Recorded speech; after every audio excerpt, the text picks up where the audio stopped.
Eagles. Eagles.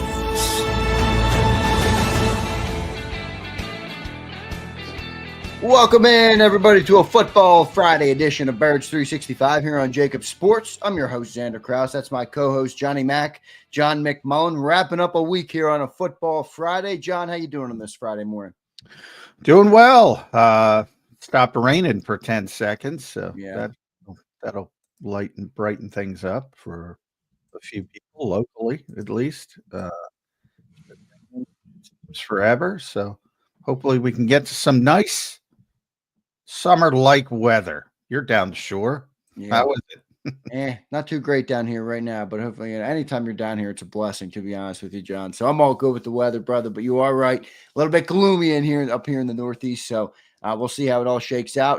We've had a great week, John, this week. We're closing it out here on a Football Friday. We've got a great show planned.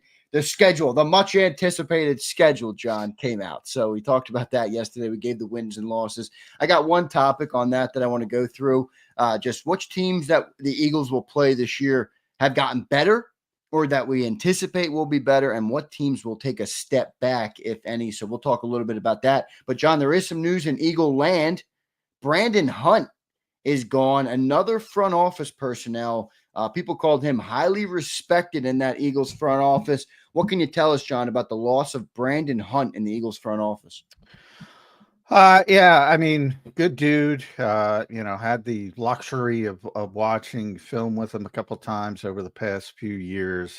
Very smart, tremendous. And you've seen the roster building that has gone on in Philadelphia really since over the past 3 years when Brandon got here. He's a big part of that.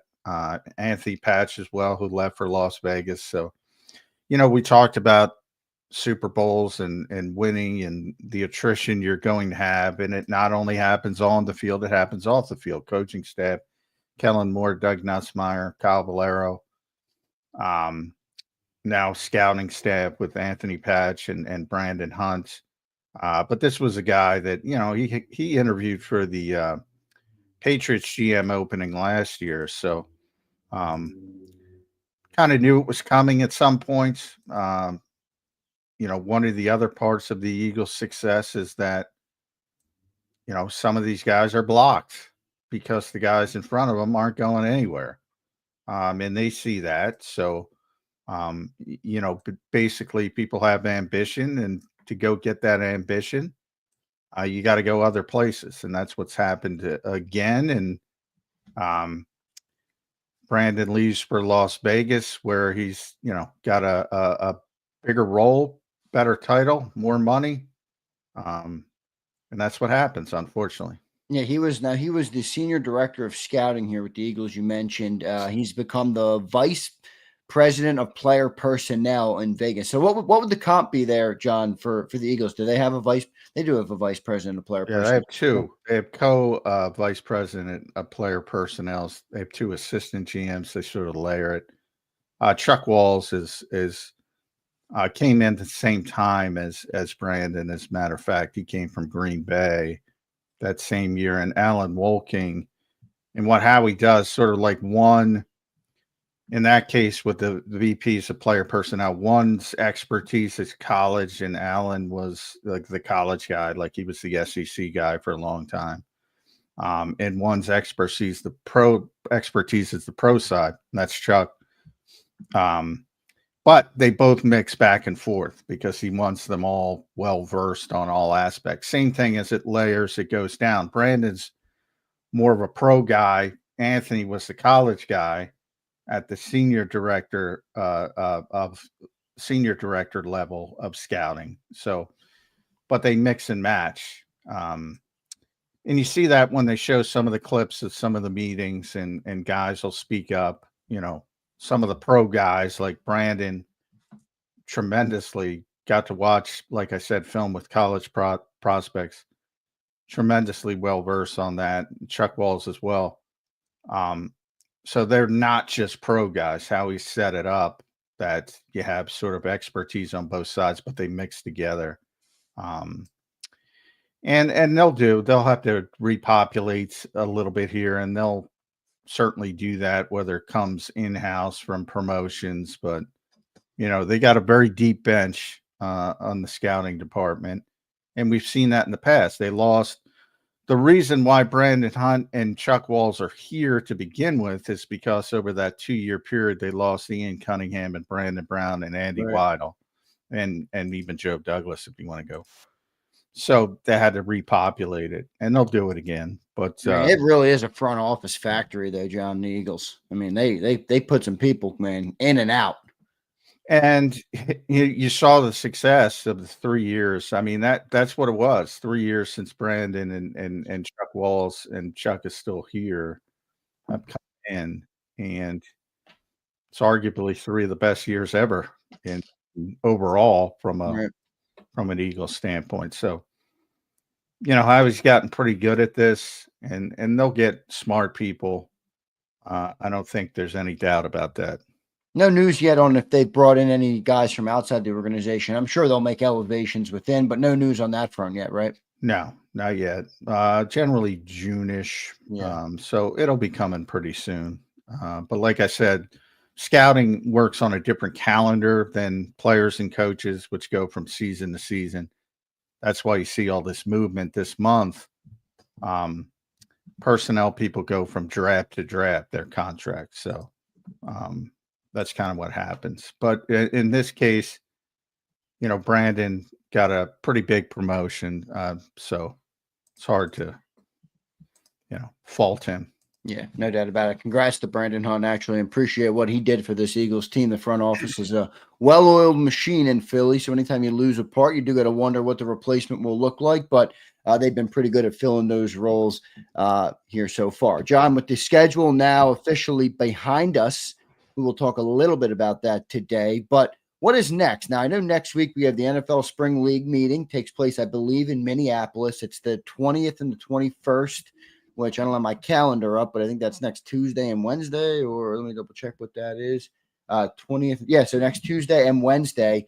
Probably we'll get a tush-push ban. We'll see. But after that, John, when is the next time these guys will be on the field, and we'll be able to talk a little bit about some of that? Well, real quick, you're not going to get a tush-push ban. I do think you're going to get a ban of pushing, but I do think it's going to be extended to include all pushing. Yeah, but they're not going to just make tush-push banned. Yeah. We'll see how it shakes out. And again, we're all the people that are telling you this, including me, and I've told you this for a long time. We're basically, leaning on history. Generally, when the NFL table stuff, they want to get it passed, and they spend the time in between lobbying to get the 24 votes. So generally that's what happens, but we'll see how it shakes out. Yeah. On-field OTAs for the Eagles start May 27th. So May 27th, 28th, and May 30th are their first grouping of 3. Then they have June 2nd, June 3rd, and June 5th, I believe, is their second. And then they have mandatory minicamp, which is June 10th, I believe. So yeah, so we're getting pretty close. I mean, you have those, John. You got the OTAs you mentioned. They start May 27th, goes through June 5th. Then you have mandatory minicamp June 10th. Then there's a little break, right? And then you're in training camp at the end of July. Yeah, that's and judging by the schedule, July 21st, 22nd is when the Eagles will open training camp. So, but that's not official. That's just based on prior history of the first preseason game and how long they're in camp before the first preseason game. It's coming. A little bit of break after that mini camp, and that's the big time off for the players and all that kind of stuff. But the on-field stuff and could be more, but it's hard to fault the Eagles. You could have 10 OTAs, on-field OTAs. They're only using 6 as of right now, and obviously you could have 3 days of mandatory minicamp, and the Eagles are only using 1 of those. So, but I've had this argument with Jody for years and years and years.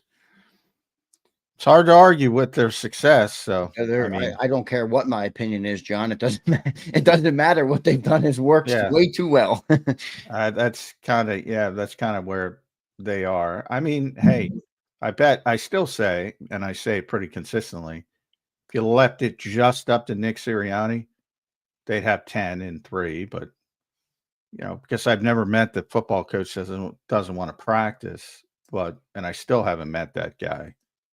But it's an organizational belief, and it's working. It's worked. I would almost wonder if even Nick has changed. I mean, he's aging like the president, like Nick Sirianni, since he's been the head coach of the Eagles.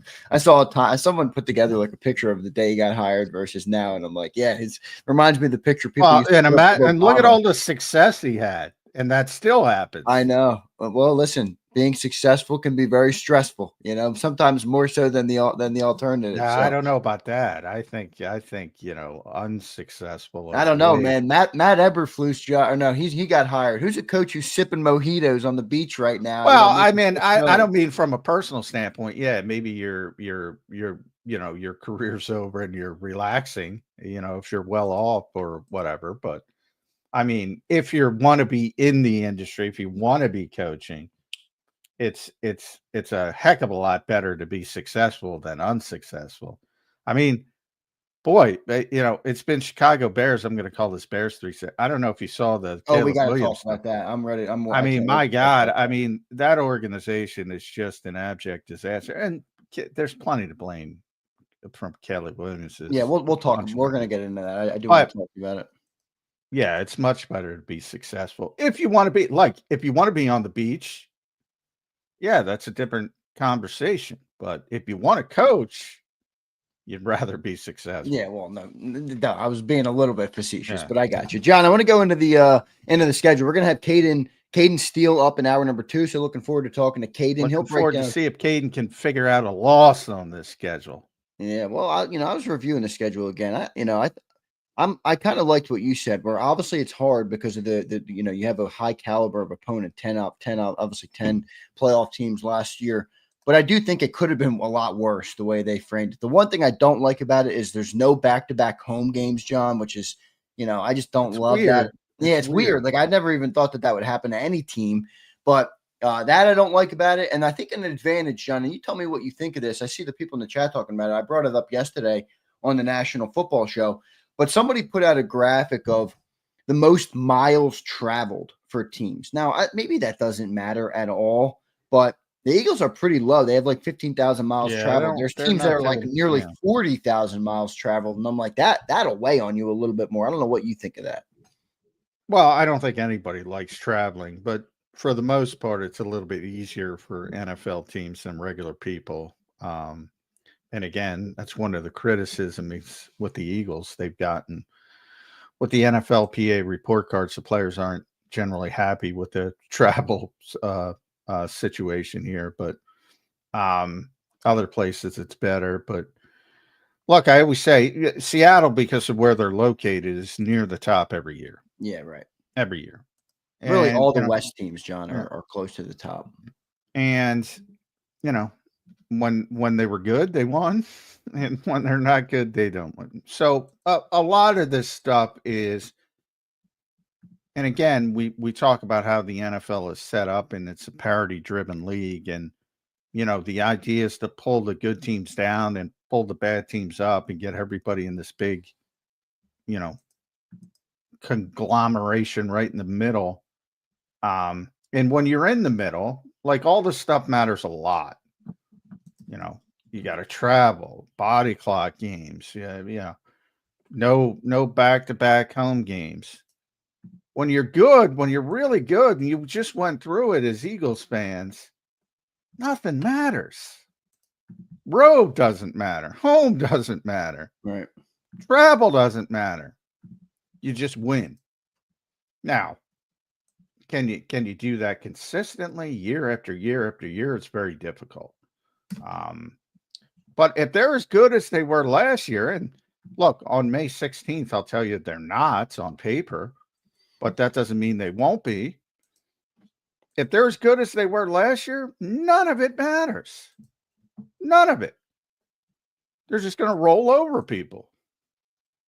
I'm with you. I'm with you on that. Here's the graphic for those who are interested in seeing it. Miles traveled. You can see what it looks like there. So Eagles are at 15,924, around 16,000. The Chargers, the Rams, Seattle, Jacksonville. Chargers are up 37,000. Now, again, I don't know how much this means, but I do think, it does have some effect on, on players when you're out of, we talked about routine a little bit, John. You saw AJ Brown tweet up, this is normally me at 8:00 and he's sleeping. So that's why he doesn't like night games. And I can relate to that. I understand why people. Nobody likes night games. Nobody likes night games. Nobody likes Thursday.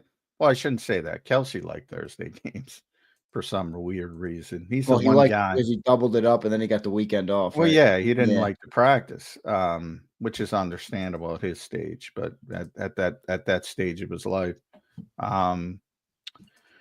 yeah, but generally, yeah, the routine part of it they don't like. But again, it didn't affect the Eagles. Not because they figured out a routine that was better. And maybe they did, but it's more of they just had better players. Yeah, no, I agree. I think these factors have, small impact, if any. Well, and that's what I'm saying. If it's a 9-8 team versus an 8-8, yeah, all this stuff can matter. It's a 9-win team against an 9-win team against an 8-win team. Every little thing could shift that. But if you're just better, it doesn't matter. Yeah. No, I hear you on that. No doubt about it, Johnny Mac. John, I do want to ask you just a general question. I don't know. What are we, halfway through the offseason, you think? How many days are we until September 4th? Well, we got June. 111 July, days. August, 111 days, John, until September 4th. I know we past the 17-week portion.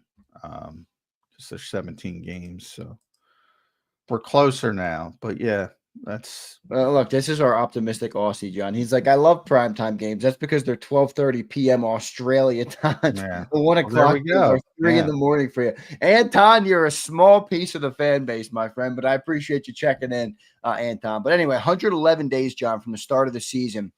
You always talk about how objective and, you're not a fan, so you don't really care whether they win or they lose. Objectively, how good of a chance do you think this Eagles team has at repeating as Super Bowl champions? I think they have a good chance. They're one of the, few teams you could say are legitimate Super Bowl contenders. Right. So once you're in that mix, then it's about how things unfold, basically. How much do you get better during the season? How healthy are you at the right period, at the right periods? So all of that then comes into it. There's a lot of luck involved, even though people hate that term. And the stars have to align to a certain degree. But when you're in the dance, and that was Andy Reid's whole philosophy, you got a chance if you're clicking on all cylinders at the right time. And I can't even fathom the Eagles not making the playoffs unless there's that tremendous run of bad luck from an injury perspective. I can't even fathom them not making the playoffs. So then they're in the dance, and who's got more experience over the past couple of years? Kansas City. They know how to do it. They've been through it. So yeah, I think they have a legitimate chance. Yeah. That's what I was getting at. I didn't, because I know you have, you've talked about some of the questions you have on defense, and I think they're fair, but I was wondering, how far did it take you? Do you think they're out of the legitimate conversation? No. I don't think you did. Right. So good stuff there, Johnny Mac. John, I want to look at the schedule, and just real quick, I want to run down what teams do you think are going to be better this year compared to what they were last year? What teams do you think are going to be worse than they were last year? So I'll pull up a little graphic of the schedule. And then we'll kind of run through each team. I'll give you the record that they were last year, and then we'll see, because, I do think that's a big part of it. Everybody says, hey, they all these playoff teams last year. But let's see, let's see which team getting better and getting worse. So let me get this graphic up. Give me 1 second. Well, we can start with the Cowboys, John. They were what? They were 7. I think they were 7-10 last. 7 wins. Yeah, Yeah. 7 wins. So I don't Well, know what you think they're going to be. they've gotten better. I mean, and a lot of that again, injuries last year. They weren't a 7-win team last year. They're probably 9-10 win team. But that's what'll happen.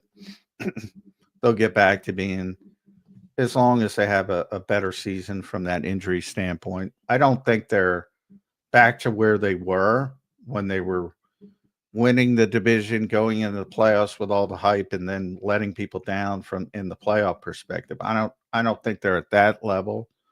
But yeah, they're clearly better than they were last season, just from the injury aspect, just from getting the quarterback back, Micah Parsons back.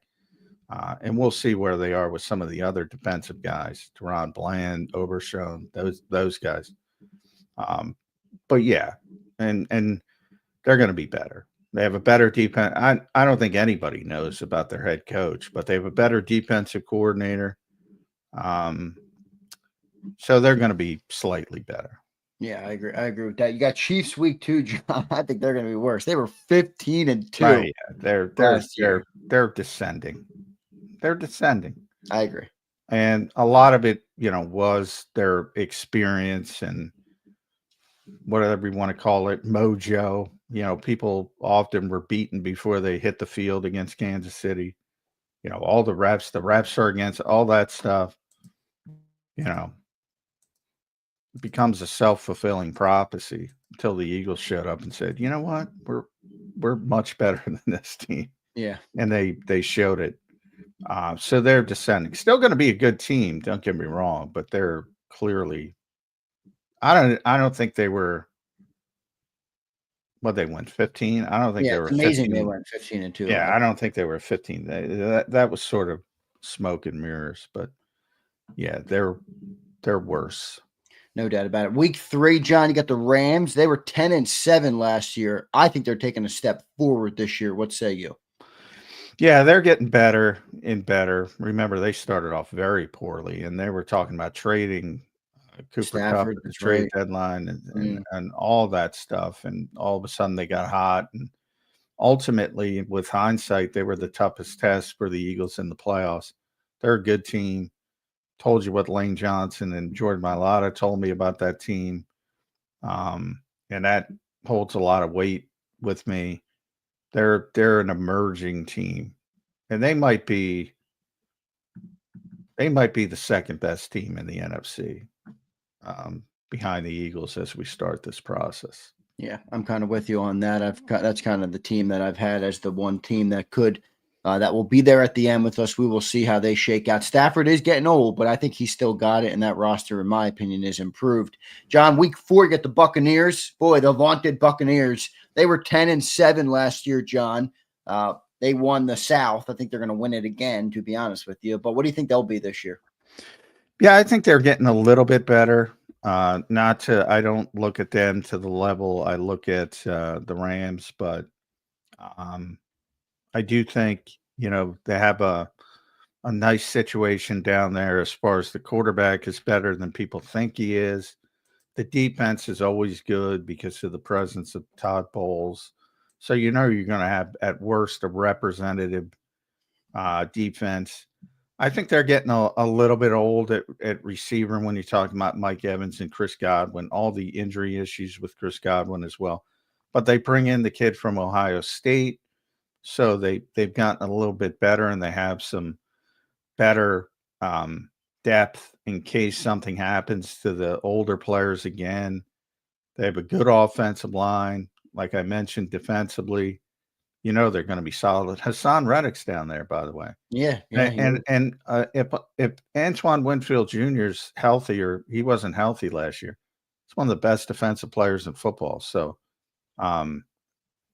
yeah, they're a good team. I think they're getting a little bit better. I'm with you on that. So 3 or 4 so far, we believe are getting better. Chiefs, we have going back a little bit. John, week 5, Broncos, they were 10-7 last year. Now, I think on paper, John, they're going to get better. I don't know if their record's going to get better because they're in the AFC West over there. I don't know. You tell me. They were 10-7 last year, 3rd in the AFC West. What do you think of the Broncos this year? Yeah, I thought it was interesting because Albert Breer does a story every year talking to the guys who put together the NFL schedule, and they went on record and said 2 teams were ascending, and they mentioned Denver and Chicago. I get it from Chicago because, you know, they got Ben Johnson and obviously the talent level of Caleb Williams. But with the Broncos, boy, I think people are skipping steps. I mean, Bo Nix is better than any of us thought he was going to be as a rookie, but, you know, there's going to be adjustments. We talked about it with CJ Stroud.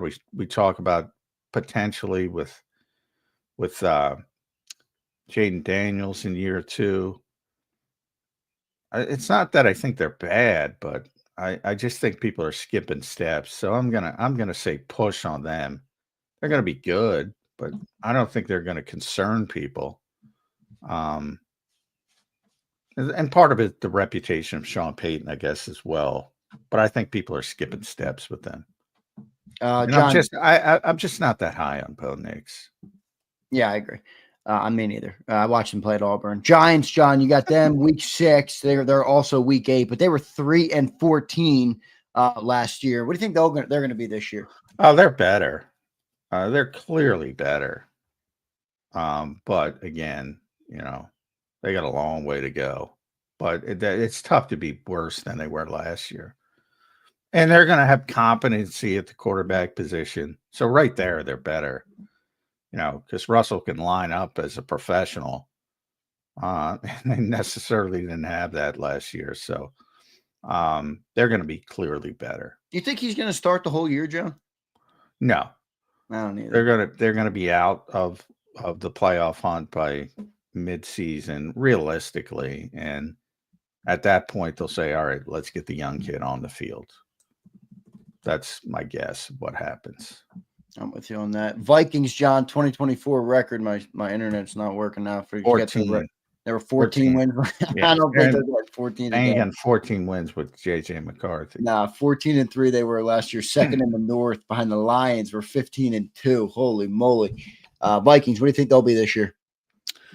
Again, good team. So much. Maybe the most uncertain team of all because of the uncertainty at the quarterback position. I'll tell you this. I mean, a lot of Caleb Williams talk. Part of the Caleb Williams book and Seth Wickersham is he wanted to play in Minnesota to be around Kevin O'Connell. Everybody wants to work with Kevin O'Connell. So there's got to be something to that.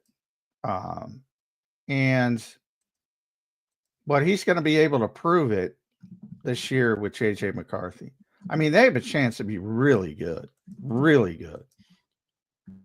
And that's where you'll see after this season, if they should have just went with Aaron Rodgers, because they have a Super Bowl level roster and they're going to waste it unless Kevin O'Connell can get JJ McCarthy up to speed. So down tick, but they're really talented. So you got to keep an eye on it.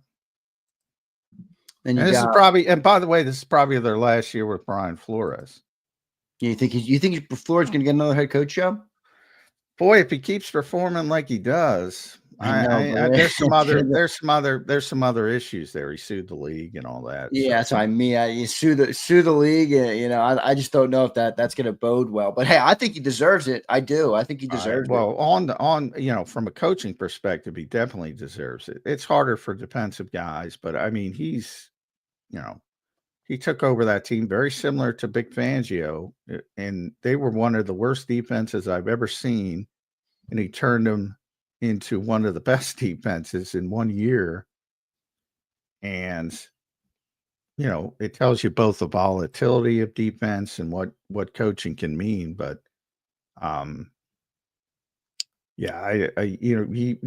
that's my point where I don't want to sign a 40-year-old guy either. And I get it from the analytics standpoint. You want the young quarterback on the rookie deal.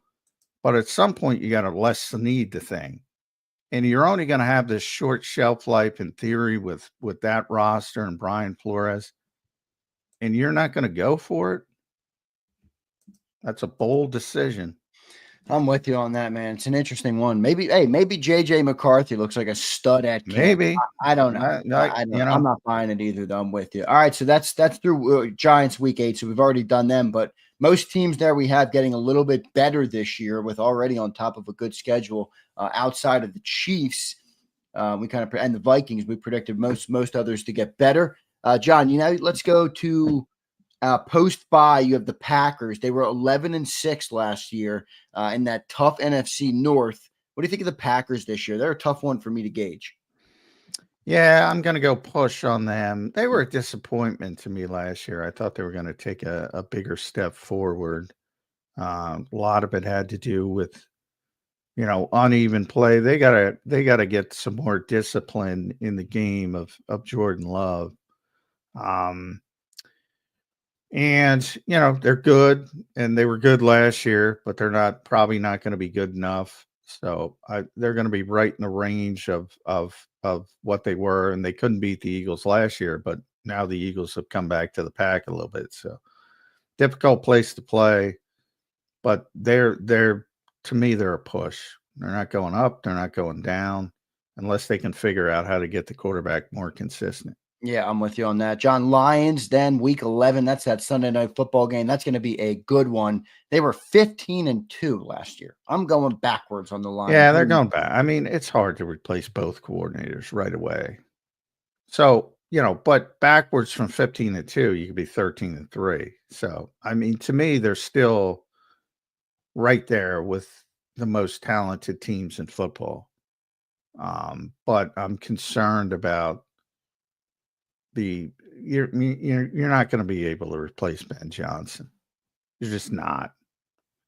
And Aaron Glenn is also a head coach now with the Jets. Did a very good job under difficult circumstances, but their defense wasn't very good because of injuries down the stretch. But now you're saying John Morton go be Ben Johnson and Kelvin Shepard go be Aaron Glenn. That's difficult. Right. And so they're going to win a lot of games because they just have better players, but they're going backwards from 15-2.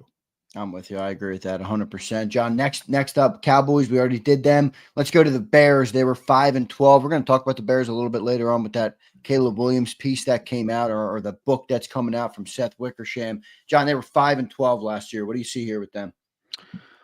Yeah, same thing with the Giants. They're getting better, so they're going to be a little bit better. And Ben Johnson's going to be a huge upgrade, I think, as the head coach. And we'll see how he handles the entirety of his job. But he's certainly going to be better for the quarterback. And we'll see if the defense takes a regression. So they're better, but I don't think they're going to be a contender or anything of that nature, but slightly better. Any chance you think they unseat the Packers for that third spot in the North? I don't think so. I don't think so. Yeah, we'll see what happens. I think they have a slight chance, but I think that would be more likely to be honest, because I think there was a wide range for Minnesota. Like they could win 13 games and they could win 6 games. I know, it's so true. Yeah, I'm with you on that. Well, look, after reading that article or reading some of that stuff that came out yesterday, I'm like, boy, Ben Johnson, you got a big task in front of you, my friend, and it's a lot more than just coaching the football team. John, let's move into the Chargers. All right, they were 11-6 last year. I think they're getting a little bit better under Harbaugh. What do you see with the Chargers this year? 11-6 last year in the West, AFC West. Well, that's a lot of wins, so I'm going to go push with them as well. I like Jim Harbaugh as a coach, but he's very conservative, and they have a quarterback that probably you shouldn't be as that conservative with. But they'll go heavy run game, and they'll try to win in more of an old school fashion. So I think that takes down some of the ceiling. But they're a good team, second best team probably. And who knows if Kansas City, they could push Kansas City both in an 11-win type of situation. Who knows? They might even win the division, but good team, not great team. I would say. I'm with you. Raiders next, John. They were 4-13 last year. I don't know what they're going to be. I think they're going to be a little bit better just because they got Geno, who's They got better Chip than Kelly, Chip Kelly. They Geno got Tito, Smith. they got Ashton Genty. Yeah, they now. got They got some guys. I mean, yeah. Well, everybody's got some guys. We talk about that all the time. Yeah, I mean, and now they have a quarterback who can run an offense. So they're clearly getting better. And again, this is what the NFL does. You push the bad teams up, you push the good teams down. That's what they're doing. They also have Devin White, by the way, the Raiders. So look out. Johnny I'm Mac joking. liking the Raiders now. Just kidding. I'm joking. Commanders 12-5 last year, John. I don't know. This is a push for me. What do you got? I think they're getting a little bit better. Hmm. But it's one of those situations where I've said they might be better, but it might not show up in the record. Because people are so hyper focused on stats and this and that. Obviously, NFC East, NFC North, NFC East, AFC West. We talk about the schedule. Everybody's got to play all these other good teams. Maybe the record comes down. I think the record's going to come down for the Eagles. Maybe the record comes down for them a little bit, but they're getting better. So I have them in that type of situation. Yeah, I could see that as well. But any better record wise, that means you'd have them first in the NFC East, which you Well, have. that's part of the problem. I mean, right now with the history of this division, Washington might win the division and not be the better team. That's possible. I don't think Washington's winning the division. I'm sticking with the Birds, John. You and Celia both taking Washington's killing me. Well, we're 21 years. That's why. 21 years, and they got to play the Rams, the Bucks, and the Bills. And, whoever Washington gets in the second place slot. Those 3 games, if you're generally talking, last year it was 2 games. You're generally talking 1 game that can spin it. And those 3 games could be the difference and have been the difference in these 21 years where teams win the division and then take a step back. Yeah. What goes up must come down. All good things must come to an end, John. Bird's going to repeat for the first time since, 04 or 05? 04? Yeah, something like that. 04, yeah. All right, last one, John. Bills, they were 13-4 last year. I think they're right there. I think they're going to be the same thing again, maybe even a little bit better. It's hard to go up from that record, but again, record-wise, I don't think the Bills are as good as people think they are. And Josh Allen is. That's for damn sure. Josh Allen is, yeah. But overall, I think we talked about some of the more talented teams. Like Detroit's got more talent. Minnesota's got more talent. The Rams have more talent. Yeah, but those are all NFC teams, so they're going to be able to, they don't have to deal with them. Well, that's what I mean. What we're talking about records. They get to play in the AFC East, man. If they show up, they're 6-0. I know. So that to me is a big difference. But so overall, I think they're not as good as some people project them to be, other than not that they're not a good team. They are a good team. I just, think they have some obvious holes. And the quarterback patches up a lot of them. Don't get me wrong, but yeah, they're going to win their division and be one of the top teams in the NFL because of their division. Yeah, I could see that. Good stuff there, John. It's interesting, the AFC. Keith says the AFC ain't that good, period. It is funny though, because they got the quarterbacks. Yeah, but he's right about the teams. I mean, Bills, great quarterback and team. Chiefs, great quarterback and team. Joe Burrow, great quarterback, mad team. I mean, Lamar has a good team, but outside of that, it's kind of bleak. Well, that's why I keep picking Baltimore, because they have the best team. Yeah, I agree. And I haven't been able to get over the hump. Yeah, it's quarterback driven. Everything is quarterback driven. How many times have we had that? Who do you hold accountable then for the Ravens not getting over the hump? Because I agree with you. I think they had the best team. Well, last year it was Mark Andrews. You're previously, and who knows, they go to overtime, they might lose the game anyway. But you're counting on one of your best players to, make a play in a big situation. He doesn't make the play. I mean, what are you going to do? You have to look at each contextual game. Like everybody says, Lamar doesn't perform in the playoffs. He's actually had some really good games in the playoffs recently. Early in his career, he had some stinkers. And then you could say, all right, that's Lamar. Recently, he's had some really good games, and the other guys have let them down. So you have to look at each loss contextually. But people have a very difficult time doing that. They just go to quarterback. Yep. And it's ironic because if you think about the nature of professional football, I mean, hey, quarterbacks don't play each other. Josh Allen doesn't play against Lamar Jackson and vice versa. They don't play against it. They're not on the field against each other ever. They're only on the field 40% of the time. Everything's so quarterback. It's the dumbest argument in sports, but I'm not breaking it. I'm not stopping it. Lamar did have a couple turnovers there, no? Well, that's like saying Jalen Hurts had one unforced error in Super Bowl 57 and lost I the bring game. that up all the time. Well, he had an unforced error, but I mean, there was a bad punt. There was blown coverages. Yeah, but no, There was- it's a game of I inches, mean, though. It's a game of inches. I mean, you give away a turnover, pick six, or whatever, or fumble recovery for the six. I mean, that can make the difference.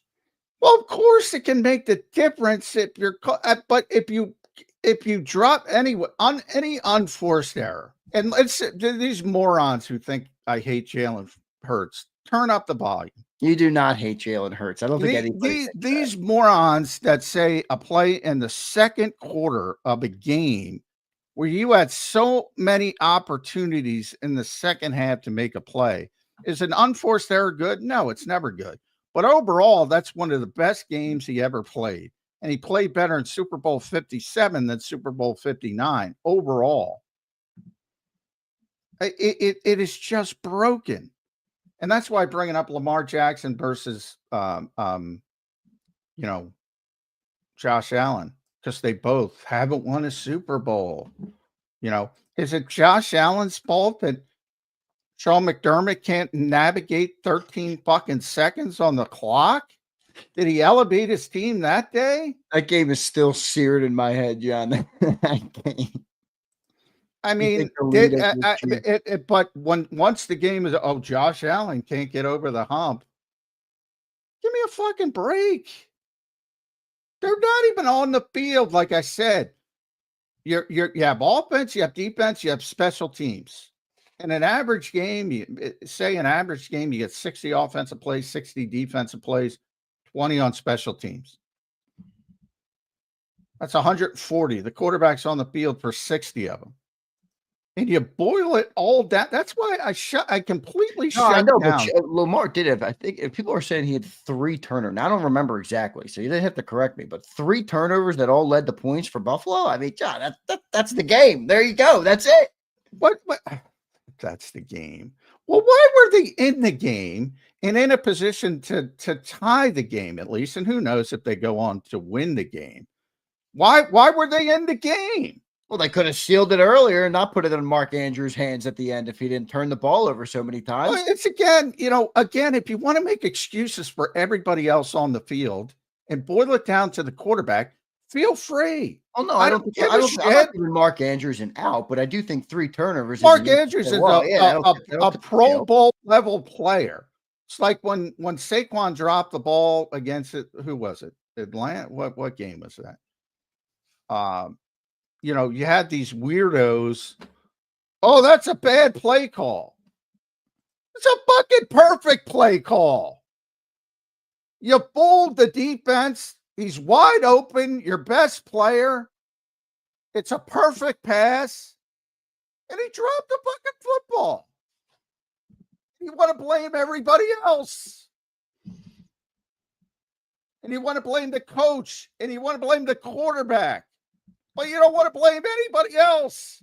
When one of your best players fails to make a play, it hurts. Whether And that's when your best quarterback turns the ball over 3 times, that hurts too. I'm not saying it doesn't hurt that Andrews didn't catch it, but I mean, come on, both things matter. I just can't fathom this level of thinking. What do you mean, John? The quarterback at 3 turnovers, dude. I think I've been listening. Normally, I understand what you're saying, but Mark's at fault too. But come on, man. Do you know what those 3 turners were in the contextual aspect? You just said you didn't. No, I don't. So, all right. So I don't have them in front of me either. I can look them up. I can go look at each play. I can go look at the context of each play. Did he have to make plays later to make up for that turnovers that he did do? This is silly. Do you want to turn the ball over? No, you never want to turn the ball over. When you're behind and trying to come back, you're more susceptible to turning it over. Like, all this stuff factors into it. I agree with that. Duh. I mean, it all factors in for sure, but I think the biggest impact. People just say he has 3 turnovers and that's unacceptable. Of course it's unacceptable. But why did it happen? Why did they happen? Like, is it a bad turnover? Like Jalen Hurts against the Jets? Because I can speak about the Eagles because I remember every play. That's on the quarterback? Is it a tip ball because of a missed block by the left guard? Well, that's not on the fucking quarterback.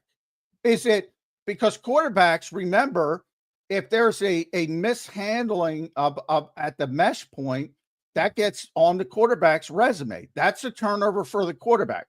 Even if the running back bucks it up, that's a turnover on the quarterback. So you can't just say without the context, oh, and maybe it's all his fault.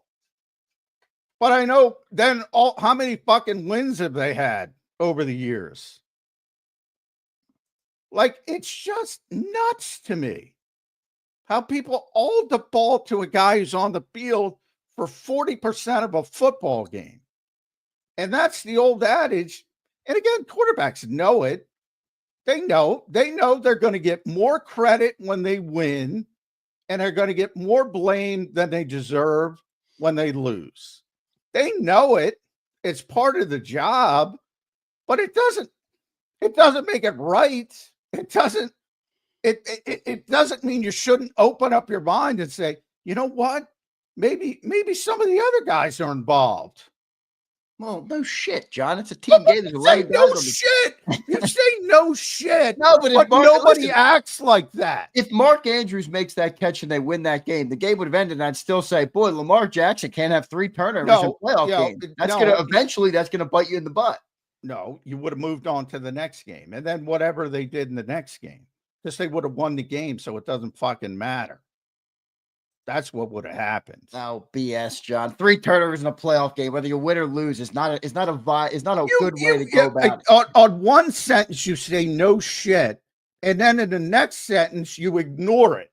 Well, no, because there's a weighted scale, John. If the guy who touches the ball every play has 3 turnovers, you're going to significantly decrease your chances. Guy doesn't. I just explained the guy doesn't touch the ball every fucking play. He plays 40% of the game. He's not even on the field for the 60 defensive plays. So you're gonna tell me that the Mark Andrews drop was more important than 3 turnovers from the quarterback? What I'm telling you is I don't even have the turnovers in front of me. What I'm telling you is the context of the game. What I know is they were in the game and they had a chance to win the game. Didn't even, if they tie the game, there's no guarantee they're going to win the game. I'm not saying they're going to win the game, but they had a chance and they put the football in the hands of one of their best players in franchise history. And I had a chance to extend the game. And again, who knows what happens there? Similar to Josh Allen when I talk about the 13 seconds. Well, Josh Allen gets the same shit. He can't win Super Bowls. Well, he had his fucking team in a position to go forward, and his fucking head coach is a fucking moron. Like there's I hear what you're saying. I guarantee you this, John. I guarantee when Lamar Jackson sat in his booth after that game, he didn't think, damn, I wish Mark Andrews caught that ball. I bet you he said, I wish I never even got our team in that position by not turning the ball over to get to that Well, I'm point. sure he did. I'm That's sure, what great players think. yeah, but they definitely do. And I'm not saying he wants to turn or it's good to turn the ball over, but I'm saying not all turnovers are created equal. I mean, people have to understand that.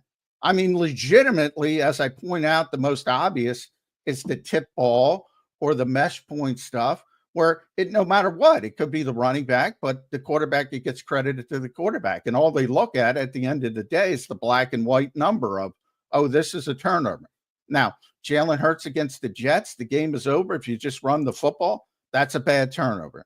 You know, even if you look at the Seattle game in 2023, when he went off script, that wasn't necessary. That was more poor execution than anything else. Well, you know, going into the Super Bowl last year, I said, you know, what should the Eagles do against Steve Spagnuolo's blitzes? What should they do? Forget the fucking hot routes. Just run go routes. That's what he did against Seattle. He didn't execute it. Executed it really fucking well in the Super Bowl. You know, there's all this context to this game. And the fact that you're not even on the field, there are more plays in an NFL game where a quarterback is not on the field than is on the field. And everybody boils it down to quarterback. It's insanity. Well, I don't think it's all boiled down to a quarterback, but you got to admit that they do have the biggest impact. I always say they have the biggest impact. Right. So, you know, when you add in a couple turnovers, you're going to significantly decrease your margin. I think that decreased it more, but I understand what you're saying. You know, if Mark makes the catch, you're right. All right, they win the game. Maybe we don't care, but anyway, we move on. Let's get to some super chats. I want to get to our first commercial break. We'll have Caden Steele coming up at 9:20. Looking forward to talking to Caden here as well. Let's get to some supers. Appreciate everybody, by the way, who's in here watching on a Football Friday. Hope you all had a great week. Midway through May, everybody. We're moving right along. Season will be here before we know it. 111 days till the opener. Devin says, what's up, Devin? Hope you're doing well, brother. He says, week 16 to 18 is very poor scheduling. Even if these games mean something, all three teams will be running very vanilla offenses to not show other teams their hand, and all three games would be great. I happen to agree with Devin just in terms of why put all three of these games at the end, but who knows? I don't know. What do I know? John, what do you think?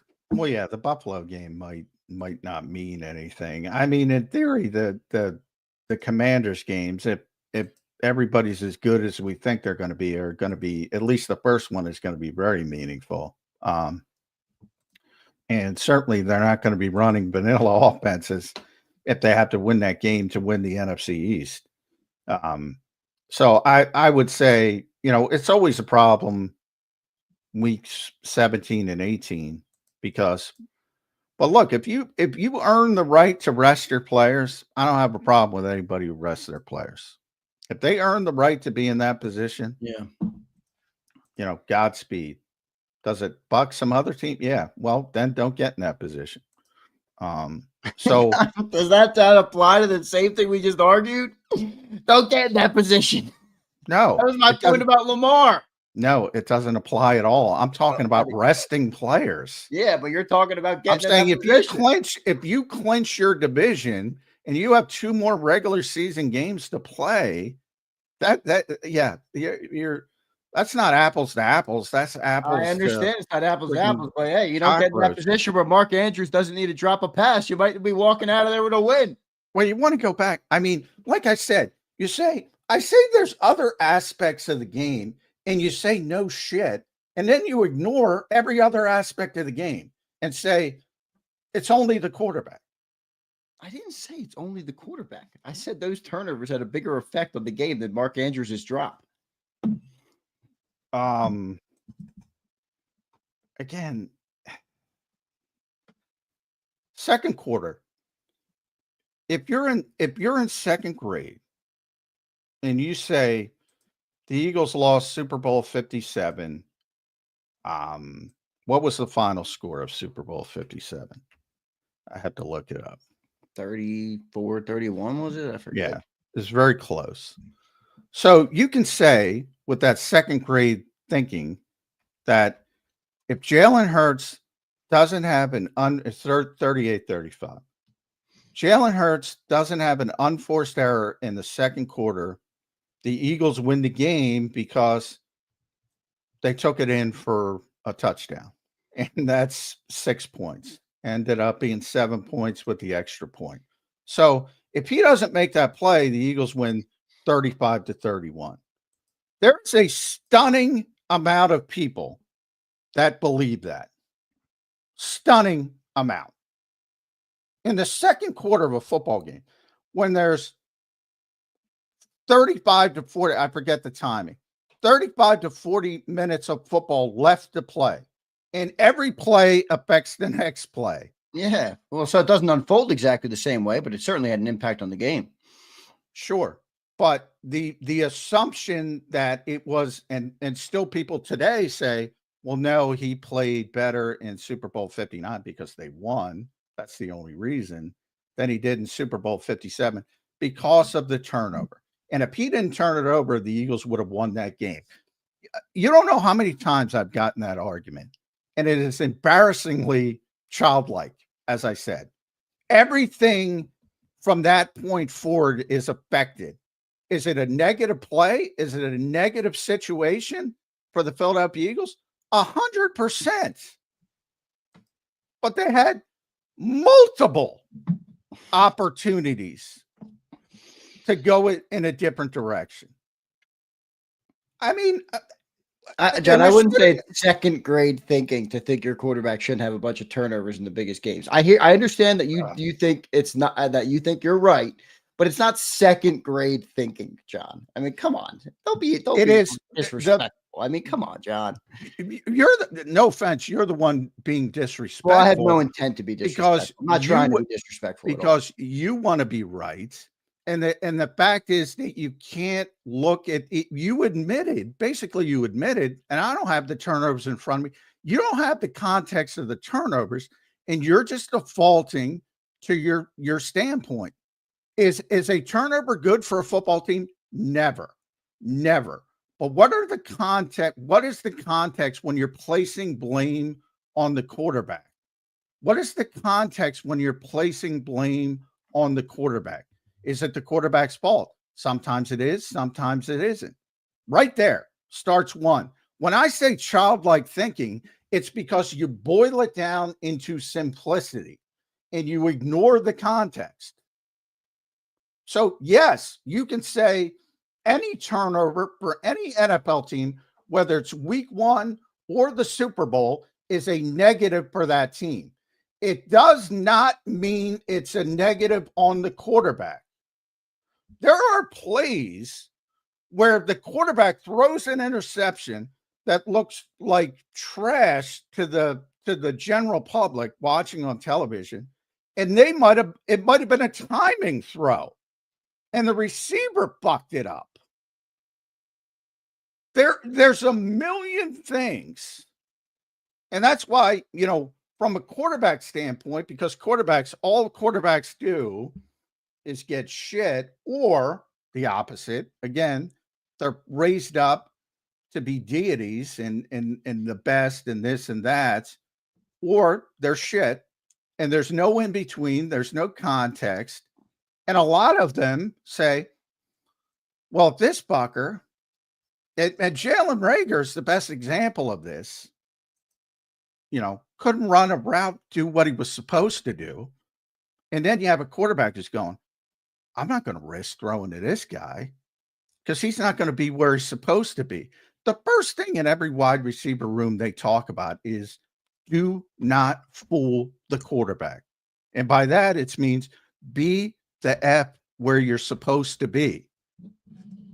There are just average that look like bad and terrible interceptions that aren't even quarterback's fault. And nobody ever knows. Yeah, I agree with that. I mean, I think that's, I understand what you're saying with that. The context of this game is so deep and so layered. So, when somebody boils it down to that kind of simplicity, like I said, Lamar Jackson has had some really, really crappy playoff games, especially early in his career. Lately in his career, he's had some darn good ones. And he's still got the reputation of always faltering in the playoffs. Like last year, his passer rating in the playoffs was 122.5. He completed 34 of 46 passes, 74%. Like, is it disappointing because of the team they have? Of course. Is he the biggest impact on the game as a quarterback? Of course. To say he's playing poor football in the playoffs because in 2018 he played really poor football in the playoffs. Yeah, I don't think those people are watching. And in that particular game, again, they had a chance to be in the game late against a good team. And one of their best players that you're going to trust 100% of their time. I mean, to me, yes, I'm focusing more on that. And I don't even know if they're going to go on and win the game.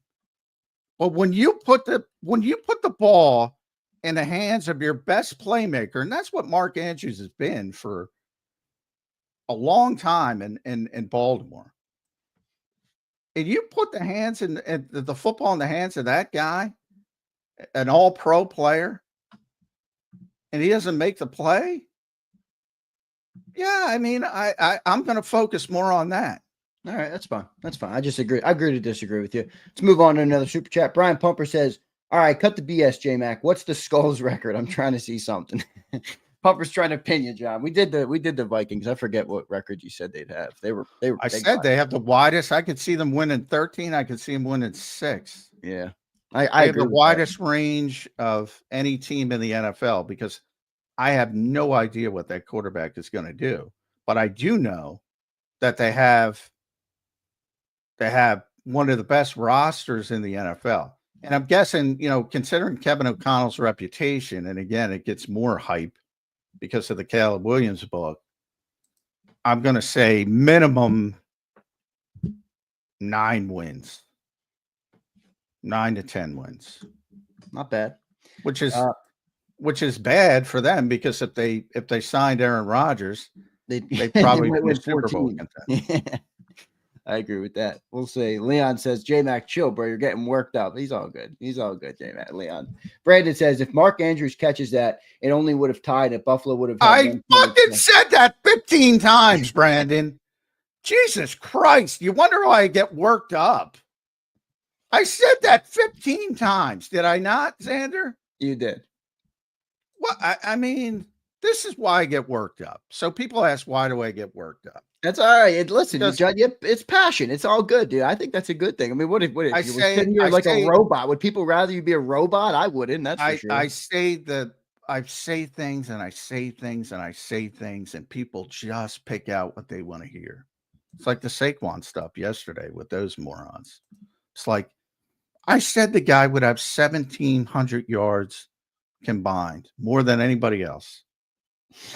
It's like I'm losing my mind here. It's like, what the fuck? Oh, man. It's like, oh, my God. Brandon, appreciate the 10. You just got bodied, my boy. Jameson says, J-Mac flip-flops takes more than LeBron flops. Boy, they're coming for you in the supers today. Well, I mean, no offense, Jameson, but give me a flip-flop. Because I'm pretty fucking consistent. Give me the flip. Give me one. Jameson, the floor is yours, my friend. Brian Pumper says, schedule schmedules, worried about the wrong things. We don't have depth like we have a competent quarterback, of course, but who's the Saquon insurance? The Tanner McKee pump up. Tanner McManning. Yeah, the Saquon insurance. Well, who was the Saquon insurance last year, Pumper? Yeah, wasn't really Kenny Gainwell. What do you have, 200 yards, 250 yards last year? Well, I mean, I think Kenny's a good backup running back, but if he was, if there's the assumption that he was going to replace Saquon, that's a pretty poor assumption. And, is Will Shipley better than Kenny Gainwell? Maybe not. I know he's not better than Saquon. So, I mean, the whole idea of depth to replace players like Saquon Barkley and A.J. Brown and Lane Johnson, it's kind of goofy because you're not having depth to replace players. What you're looking for is competency, like Fred Johnson came in for Jordan Mailata. At least you could run the offense. You're not looking to replace that level of player. It's just not possible. You think they're doubling down again, John, on Saquon? Like, I know we've talked about, run until the wheels come off, but do you think they're going to try and temper it at all this year, or what? No, I think they're gonna. Yeah, that's what I said too. I mean, some of it might take care of itself because they were dominant a lot. When they took off last season, so there were games he rested. We went through this when he was going for the record. They took him out early, and they were able to manage things a little bit from that perspective. This year, they might have to win some games throwing the football, and that will that will change things. Because if you're behind, it doesn't matter if you have Saquon Barkley or whomever you think, or Jim Brown reincarnated. If you're down 10 points in the fourth quarter, you're not running the ball. Right, you got to pass the ball. So if games are more competitive, if you're behind, some of it is taken care of. But if they need them to win a game, they're going to use them to win a game. They've been very consistent with that, and they haven't lied to me at this point. So I got to believe them. Brandon followed up. Brandon is a big Johnny Mac fan, John. So I think this might have read it too late for when you said it. But he says, "Hey, John, I agree with you, especially with the Eagles passing game. It was a super late chat. Thanks for the 10, Brandon." He is a Johnny Mac fan, J-Mac. Yeah. Well, I don't flip flop, so that's he wasn't the one who said flip flop. That was someone else. That was Jameson. Yeah, Brandon's the one who said if Andrews catches it, they would have had another minute 20. Brian says, Barkley is rumored to be on the Madden cover. Y'all see last year's athlete? C-Mac had double Achilles tendonitis. Madden curse is real, fellas. Yeah, I'm not super scared less about the Madden. Yeah, I don't give a shit. Yeah, I'm not. I think Mahomes also won the Super Bowl when he was on there, Pumper, just to shut your ass up. Yeah. Philly 500 Mouse Club says, J-Mac, we got to find you a lady. It's going to be okay. J-Mac is married, 500. Yeah. Yeah, we probably got to find you a lady, 500. Because you guys are the ones who lose your minds over this shit. They just boil everything down to quarterback versus quarterback and still lose your minds. It's like, then just get the best quarterback and everything falls into place. Yeah, well, it doesn't work that well. But I will say that, and I don't want to get back into it. I just will say, if you told me, hey, Jalen's going to have 3 turnovers, however they happen in a game, I'd say, oh, we don't have a good chance at winning that. Well, and I'm the one who tells you Jalen played better in 2023 than 2024 because I think he was asked to do more and he turned it over more, and that's logical. However, he played better. And I'm not the only one who thinks that way. They're, whether you like Pro Football Focus or not, they graded him better that year. I know players in the building, not players, scouts in the building that said he played better in 2023. So I ain't the only one. I'm not on an island. There are certain players who would tell you that as well, but I'm not going to throw them under the bus. I love it. Leon checks in one more time. I love giving J-Mac a hard time. It's all love. I tell you what, Johnny Max has been thrashing you guys today on the clapbacks on the super chats, but good stuff. Appreciate everybody for being here this morning. Hit that like button. It's been a good football Friday. We'll talk to Caden Steele coming up in about 8 minutes here on the show, but a good open. Talked about the schedule, talked about the loss of Brandon Hunt, another front office guy, John. I don't know how many of these guys they're going to lose until it has an impact, but you kind of ran back some of the ones they've lost in previous years, all the way back to Andy Waddell, Joe Douglas, all these guys. They just seem to keep recouping and building the in-house talent. But I do wonder if it's gonna catch up to them at some point. It's tough to gauge those guys, obviously, but because they're not very when they lost Ian Cunningham and Brandon Brown. That's when Howie sort of revamped, and then they lost Andy Waddle. That's when he kind of revamped the front office to, I think, better set it up for situations like this. So they have what I kind of mentioned, the layers So they have 2 assistant GMs, and that's Alec Calaby and John Ferrari. They have 2 vice president and player personnels. That's Charles Walls and Alan Wolking. Then sort of the third phase was the senior director. That's who they lost, the third level, Brandon Hunt and Anthony Patch. And then you have guys underneath them. Phil By is a name you might hear if they go in-house. And we'll see. They'll probably have to add some people outside. And then they also have a what they call advisor to the GM. They have that layer too, which is Dave Caldwell, the former GM in Jacksonville, Matt Russell, the former vice president of player personnel in Denver. So they have all these layers set up, so it shouldn't affect things dramatically. But yeah, I mean, Anthony was here for 23 years, and Brandon was only here for 3, but he was already getting GM jobs. And remember, that's to get GM interviews, not GM jobs. To get GM interviews from that third level, that tells you how, people look at the Eagles organization. So Howie set it up pretty well. But you also have to say, since he got here with Chuck Walls, I mean, over the past 3 years, they've, who's done a better job of roster building than the Eagles? So they're a big part of that as well. Yep, good stuff there. One more super chat. We'll get to our break, and then we'll get to Caden Steele coming up at 9:20. Looking forward to talking to Caden and see what he thinks of the I didn't know this about Caden. I was looking into Caden. He went to Temple. I think he was in the journalism program more recently at Temple. So he's a younger guy on the beat, but I like to see that. I like to see that. He's Temple tough. Yeah, Temple tough, man. I like it. I like to see him getting some good. You have to be tough to go to Temple these days. Be careful out there. That's where I almost went, John. I almost went to Temple. I went to high school right near there, obviously St. Joe's Prep down at Girard Avenue. But I ended up not going to Temple, and sometimes I wish I did when I did go to Temple. Bird Gang says, a blind man listening to both Super Bowls will tell you Hurts played better in 22 than he did in 24. He probably did.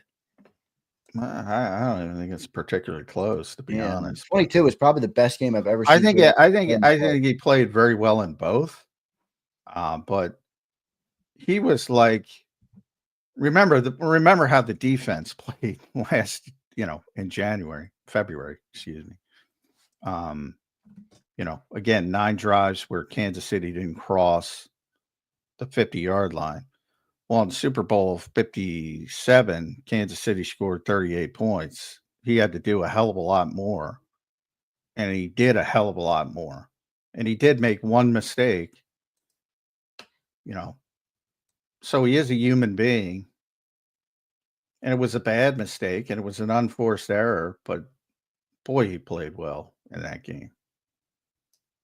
Yeah, I mean, there's probably a regular season game. I have to go through them all, but that's right up there for one of his best games ever.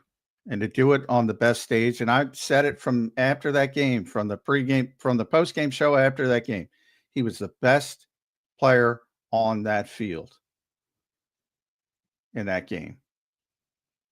And I don't know if I've ever said that. So I think it's right there in his best games ever.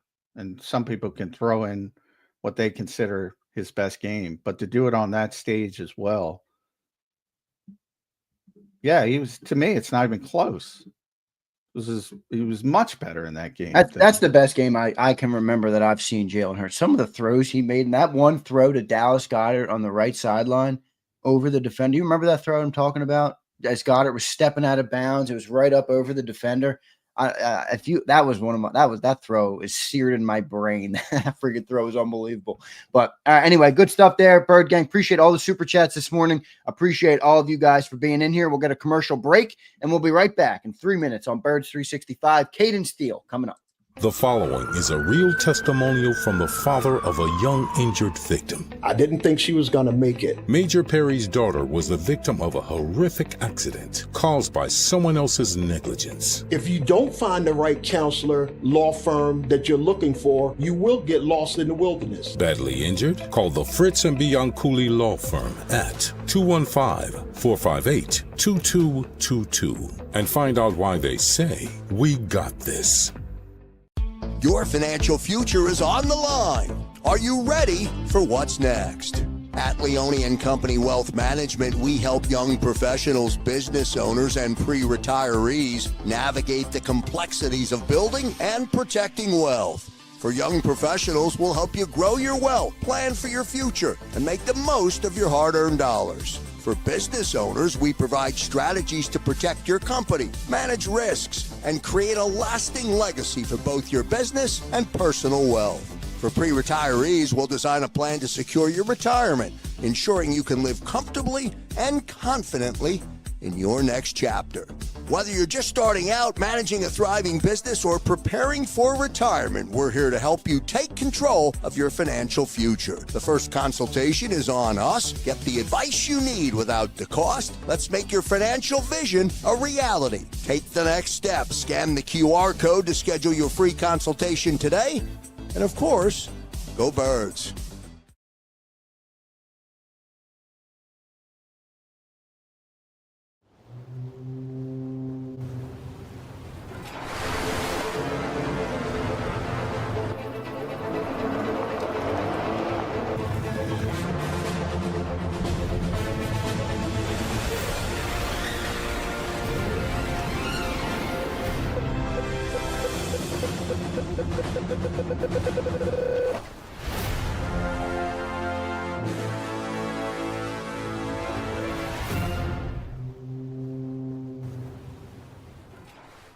They're carving them up and good play calling along the way. First and goal at the 6.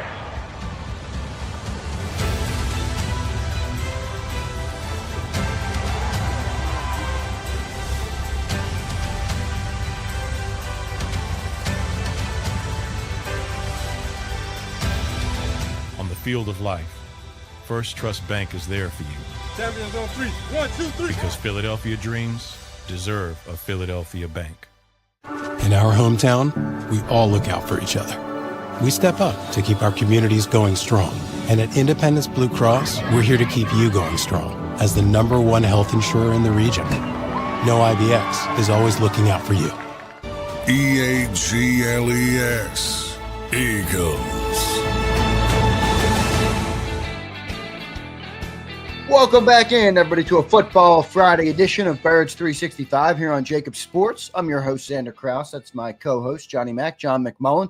Give us a follow on X, me at Real Zander, John at JF McMullen. John, we're going to get Caden Steele up in a second. Before he does it, real quick, we got bogged down in the weeds. We never talked about that Caleb Williams book that's coming out. Is that more of an indictment on Caleb, polls, the organization? Like, what do you see there? Because we just had this conversation about the Bears. I think it's kind of relevant. I think both, but more on Caleb. One of the things that, differentiates really since 2011, which is when the CBA changes and they scaled back the ability to work with players and pretty significantly. Back in the old days, quarterbacks you lose your last game, they'd be in the, they take a week off and they'd be in the building, moving forward. And I used to talk about this with John DiFilippo a lot, is that, now they're left to their own devices. And this is all positions, but specifically with quarterbacks, because they are the most important player. Good, bad, whether they're the best or mediocre or bad, they're the most important player.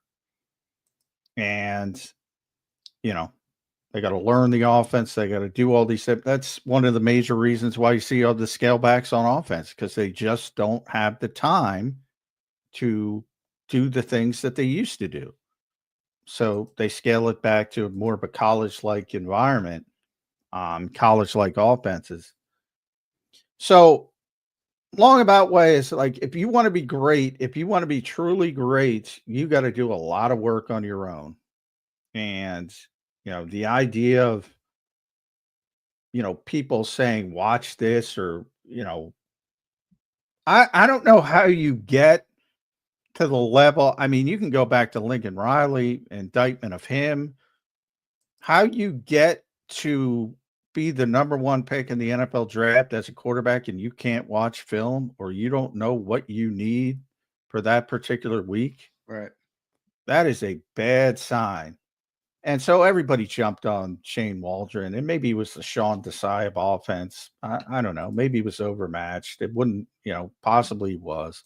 But I don't, it's not like Kellen Moore was telling Jalen Hurts, hey, go home and do this like it's, sixth grade math class. If Jalen Hurts has, a question about Dan Quinn and what he does, and he says, hey, give me the cut ups of this or give me the cut ups of that. You got to take ownership of that as a quarterback. The coaches give you the game plan and what you're going to do for that week, but then you got to do a lot of shit on your own. Yeah. If you want to be great. And a lot of guys just want to get a paycheck and that's it. But it didn't sound like their infrastructure was very good though for kids. I'm not saying it's a crappy organization. Yeah, I've been saying that for years. It's not. I'm not making that up. It's well known around the NFL. It's been that part of it's true. It's been a place where quarterbacks go to die, and they have that long history, and they have to overcome that. And now they have Ben Johnson, so this is their best opportunity to overcome that. But boy, man, I mean, to me, like everyone wants to blame the Bears, and all I do is I feel is spend time talking about how bad they are. But now I'm going to defend them. Like, how do you get to that point? If I'm going to blame, I'm going to go back to Lincoln Riley. Like, this kid doesn't know how to watch film, doesn't know what to watch, doesn't know what to ask for. But did you see like Orlovsky put out a thing like, you should be, especially with a rookie quarterback, you should be showing him because it's a different game in the NFL. Like, I see both sides. I'm with you. It's like, how do you get to this point? Shows you how talented the kid was, right? Because he did get number one overall with these problems. But I do think someone in the organization's got to help him out too, though. I mean, I agree. I've said that from the start. You need, if you're going to take a kid, especially a kid that raw, and they should know that, then you got to surround them with a bunch of good quarterback minds, and that's what he said. He told after he met O'Connell, he told his dad evidently wanted to play for Minnesota because he wanted to work with O'Connell, right? Who's a former quarterback, and everybody wants to worry, and he's the guy when it comes. You are right, though. Everybody seems to really like Kevin O'Connell. Yeah, they love him, and maybe there's something to it, and look what he did for Sam Darnold, and people even go back to what he was able to do with Josh Dobbs, although, I think that was a little bit overblown. And, even Daniel Jones wanted to go work with him and not make any money after getting cut. He could have signed for money, better opportunity, but he wanted to work with him. So a lot of people want to work with him. But did Kevin O'Connell want to work with Caleb Williams? There's a two-way street. Right. If he's not going to do the stuff, because you only have a limited time. And my guess is yes, by the way. But anyway, I blame it more on the player, but the organization is clearly dysfunctional. It's been that way for years. Yeah. And anytime, like I said, I blame Poles for that. You got to get Matt Eberflus out of there quicker. I know. You got to get a bunch of smart offensive minds, whether it's the setup they had here for Carson Wentz it was Doug Peterson, it was Frank Reich, right? Quarterback, John DeFilippo, quarterback in college. Yeah. They had this quarterback, they called it quarterback incubator at the time. I just wonder how much say Poles had. Like, do you think Poles was like, I want a new head coach, and the organization was like, I think that's possible. Right? Anything's possible. But I hated the setup. And now the setup is better. and now he's got no more excuses because obviously Ben knows what he's doing. Yeah, but to Dan's point, yeah, it's a little bit, but I mean, anybody who's trying to say they've been dumbed down this league for these quarterbacks is lying to you too. Is it more? Is it bigger than college? Yes, a little bit, but it's not like the old days when you had the Bill Walsh West Coast offense, a million different plays. It's not like that either, Right. because you just don't have the time. And Flip is the one who told me that. He's like, we just don't have the time with these guys that we had before. And so, whether it's going to your off-season quarterback coaches and, typically they want you to go to the mechanics guys. So they want you to go to Adam Dedew and Tom House in Los Angeles, most teams, because they're the mechanics guys. And Carson went out there. I don't think it was a coincidence that Carson went out there before his big season in 2017 with Tom House, and Jalen went out there before his big season in 2022 for the first time, because he had been working with Quincy Avery. He's fine, but there were some mechanical issues, and then all of a sudden they got better. And the difference is the pandemic happened and Carson didn't keep doing it, and Jalen keeps doing it. Yeah. Did you hear that clip from John Beck recently on Rich Eisen? No, but he's another good college. Yeah. Well, he he was on Rich Eisen, and he spoke specifically about Jalen Hurts. And he's like, this guy right after the Super Bowl, I mean, he's already back to work, trying to improve his game, working on, talking to people about what he can get better at. I mean, that's stuff you can't teach for sure. Yeah, you almost have to have that mindset now to be great. And it's at every position. You see it with, Von Miller started his pass rushing academy. Lane Johnson started offensive line masterminds, with Duke Manyweather. Those are Hall of Fame players. The tight end university, who started it? It was Kittle, Kelsey, and Olsen. You got to do stuff on your own, or you're going to fall behind. And the truly, truly great players understand that.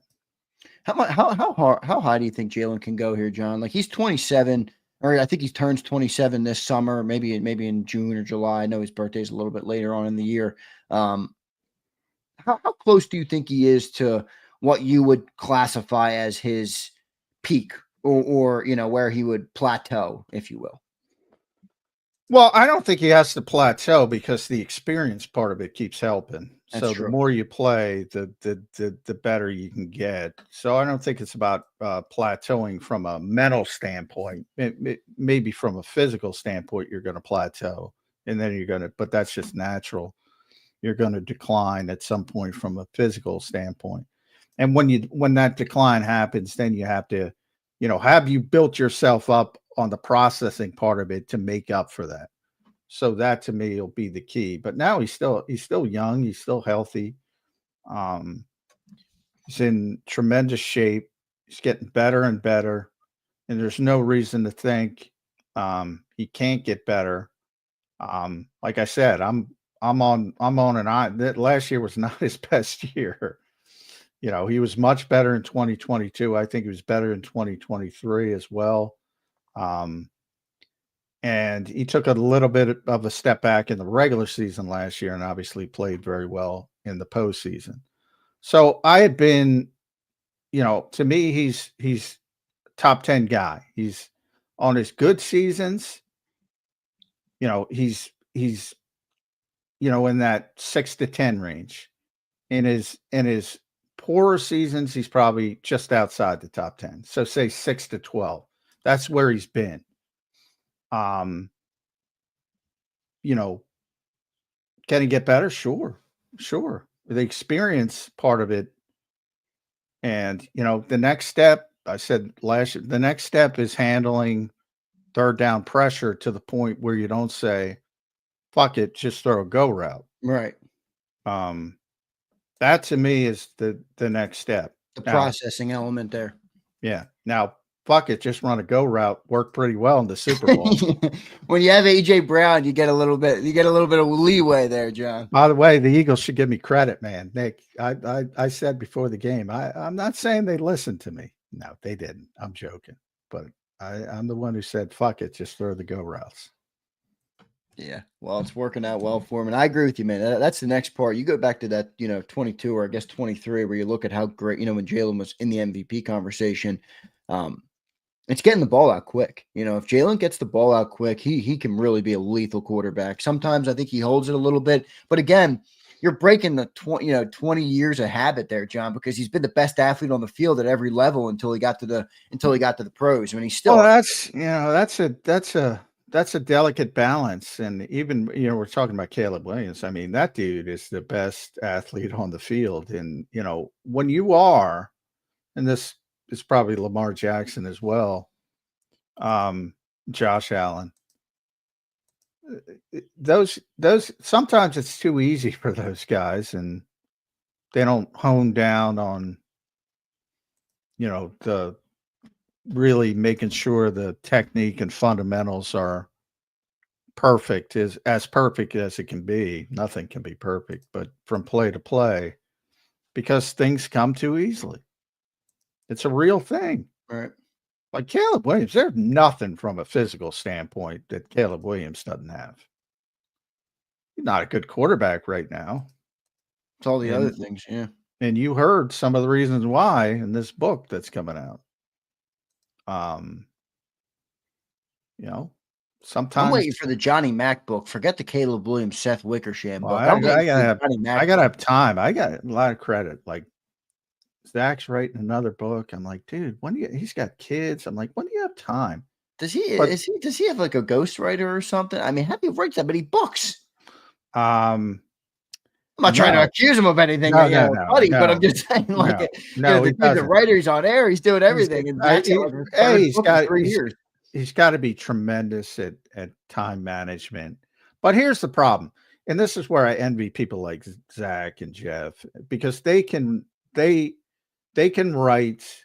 They work for outlets where they can write less, and do more work on per story, and do more work in reporting, and because now everything is about volume. It's got to be up. It's got to be up. It's got to be up. It's got to be up. Right.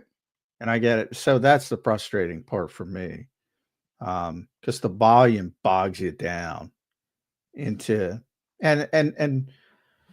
but it's like when I talk here about stuff I get passionate about, it's like I want to elevate. I truly do. I'm not bullshitting people. I want to elevate the conversation. And I get frustrated when it doesn't get elevated. That's when I get frustrated. Yeah, but that's part of elevating, John. You understand that, right? Well, yeah. I mean, if everything was already elevated, then there would be nothing to elevate. Connor Barwin had a great quote that Nick Sirianni now uses, that the burden of teaching is repetition. You just got to keep saying it and saying it and saying it and saying it and saying it. And that's why you hear Nick say the same shit a million times. Right. And maybe it eventually lands, but it can get frustrating at times. So those, the ability to, write once a week and do actual reporting and contact people, boy, that's a freaking luxury, man. That is a freaking luxury. But there's very few people in this industry that can convince the people that have the purse strings that that's the way to do it. Well, with us, it's a little different because you're on air. You're not writing. No. Well, that's different. I'm talking about writing. I'm talking about writing. About writing. No, yeah, I hear you. That makes a lot of sense. That does make a lot of sense. We were supposed to have Caden. I don't know what happened to him. I did email him. I'll follow up with him. If not, we'll get him on next week. If he might have slept through. I didn't send the reminder, so he's young. He's probably sleeping. Yeah. Come on, Caden. I just gave you all the love, man, for going to Temple, and you're going to bail. Like, come on, Caden. That's all right. If he gets up, we'll bring him up. If not, we'll move him next week, get him on Tuesday or something of next week. But good stuff there, Johnny Mac. It's been a good week, man. It's been a good week of shows here. And again, we check off another thing in the offseason. I mentioned to all of you guys 111 days till the regular season starts. John, the one other thing I didn't mention on the schedule was the Eagles preseason games. I know nobody cares about them, but I do want to update everybody, obviously, to make sure that they know what's going to happen. So the preseason games are, what were they, John? They're August Cincinnati 7th, Cincinnati here. Okay. August 16th, Cleveland here. There's also going to be a joint practice, only one before the Cleveland game. So we'll get to see, hopefully we'll get to see. That was one of the funnest joint practices ever with Myles Garrett. So hopefully Miles will be practicing on August 22nd, the traditional ending New York Jets at the New York Jets at MetLife Stadium. So they're going to make us drive up there for August 22nd football. Ugh. That's right. Because nobody's playing in that game. Yeah, no, nobody's playing in that game. Bengals will be good. Maybe Joe Burrow will play a snap or two. No, I don't know if he will or not. No, I don't know. I don't know what their philosophy is in Cincinnati. I thought he played the preseason last year. I don't know, but I find Or no, maybe I was thinking of Lamar. Didn't Lamar play in the preseason? I know Mahomes does. Mahomes normally. does. Yeah. Andy's old school. Maybe Harbaugh's old school. I mean, I don't pay that much attention to other teams, but Yeah, like I said, I'm done having an opinion on that because my opinion doesn't freaking matter. They keep getting to the Super Bowl and they're more healthy than most teams, so I can't criticize them, man, with what they're doing. yeah, I also don't see. And look, I pride myself on being open-minded too, even though I'm the old guy, and my mentality was for a long time, you got to get some work. You got to get some work. And then I talked to a bunch of people over the years and they said, well, what the hell's the difference between a series or two and nothing? Right. I mean, we do all this work in practice and blah, blah, blah. And I'm like, yeah, that makes sense. I mean, I don't see the big difference other than, your cosplaying, dress rehearsal, and the Eagles have proven that, it doesn't really matter. What is the John McMullen logical solution to preseason football for the NFL? Oh, get rid of it completely. You think completely? But they'll never do that because they bundle. It's just a money thing. They bundle. So if you buy season tickets, they bundle the preseason games in, and you got to buy them. And so it's a money thing, number one. And if you scale it back, I'd say just joint practices because the coaches value them. So it's a different conversation from if it were just football, you just do a bunch of joint practices and the coaches value them more anyway, because you can script things. That's another thing I've learned over the years. So, Doug Peterson was the first who told me that. He's like, well, if you want to work on goal line stuff, or you want to work on backed up stuff, or you want to work on third and short, you can script it in a practice. You got to hope it happens in a preseason game. You got to hope it just develops in the natural course of a game, whereas you can actually script. You get together with the other coach and script what you want to work on. So the coaches value those joint practices more than the games anyway. So just if it were just about football, you just do the joint practice thing, but it's about more than football. It's about business and selling tickets and merchandise and parking and food. Yeah, the roster thing bothers me with it too, though. I feel like they just carry this huge roster for these stupid games. Oh, they do. And nobody cares about. Nobody goes to. Nobody watches. It's just like, oh god. Outside of the people who are, watch Birds 365 all the way through June, who we love, by the way. Thank you all. But outside of the P1s, we call them P1s, they're your most loyal viewers. I don't think anybody watches preseason football. It's not good. It really is. And it's gotten worse. It's gotten worse. And you're right about that. Used to be incremental, 90 to 75, 75 to 53. And at least you would have to play some players that are going to be on the team. Now they keep that 90 till the very end, so you don't have to play anybody. that you want to be, for the most part, that you want to be part of the team. And sometimes you want guys to develop and, rookies and things like that. But yeah, it's ugly. It's an ugly product, an ugly situation. They should get rid of it. They will go to 2 games when they get 18 games in the regular season. So that'll help a little bit. But yeah, it stinks. Yeah, There's no way around it. It stinks. Preseason football stinks. It does stink. But the Eagles got Bengals, Browns, Jets. So we'll see. Will John make the trip to New York? I don't know if you. Oh yeah, I go. I always go. I don't mind driving up there. How's the travel schedule for you this year? I guess you got Cowboys home, then you're at Kansas City, so you're gonna go at Arrowhead week 2. Then Tampa week 4, John. That's going to be brutal, man. That's going to be hot. No, that Tampa's not bad though, because they send the cheerleaders out there to mingle with the fans, and it's usually pretty hot. John, you're a Florida guy. You like Florida. You going to retire to Florida one day? That's the goal. Yeah, that's the goal. How's the wife feel about that though? She's not in. Yeah, she's not. No, she does not like that. Why? What does she like about Florida? She hates humidity. Yeah, well, it's hot down there. Oh my God. I had the air on constantly because this woman's always hot. It's ridiculous. I hate air conditioning. I hate it. Yeah, in the house I grew up in, John, we didn't turn on the air and we didn't turn on the heat. All right. I hate air conditioning. So whether when it was cold outside, our house was freezing and you were wearing sweatpants and sweatshirts. When it was hot outside, you're sweating bullets all the time. That's the house I grew up in. So my girlfriend now, she grew up in a fully air-conditioned house, probably like your wife, and it's constantly on. So big difference for me. But no, I'm with you. Yeah. So Caden just popped in. So he had it slipped his mind. He had something that came up. 100% my fault. So that's all right. Unfortunately, we missed Caden. We'll try to reschedule next week. I should have reminded him, so my fault as well. But anyway, doing some business on air. Unfortunately, I'm sure Caden would have had the Eagles at 17-0. So there you have it.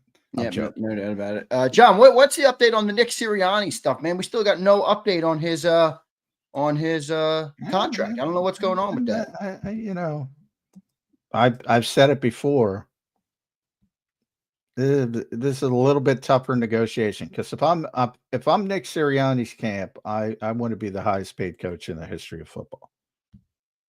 And if I'm the Eagles, I don't want to make him the highest paid coach in the history of football. Right. So I think that's sort of what's going on. I did think it was interesting.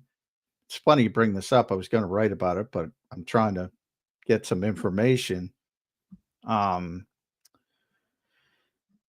thought it was very interesting. He didn't talk to us at rookie camp, which he typically does. And my presumption, not reporting, just my presumption, speculation, is because of the contract. And they knew there were going to be some questions about his contract. And he would have just fended him off and said, I don't talk about that, blah, blah, blah. But still, there would have been some questions. And it would have been, I think, raised in the public eye more.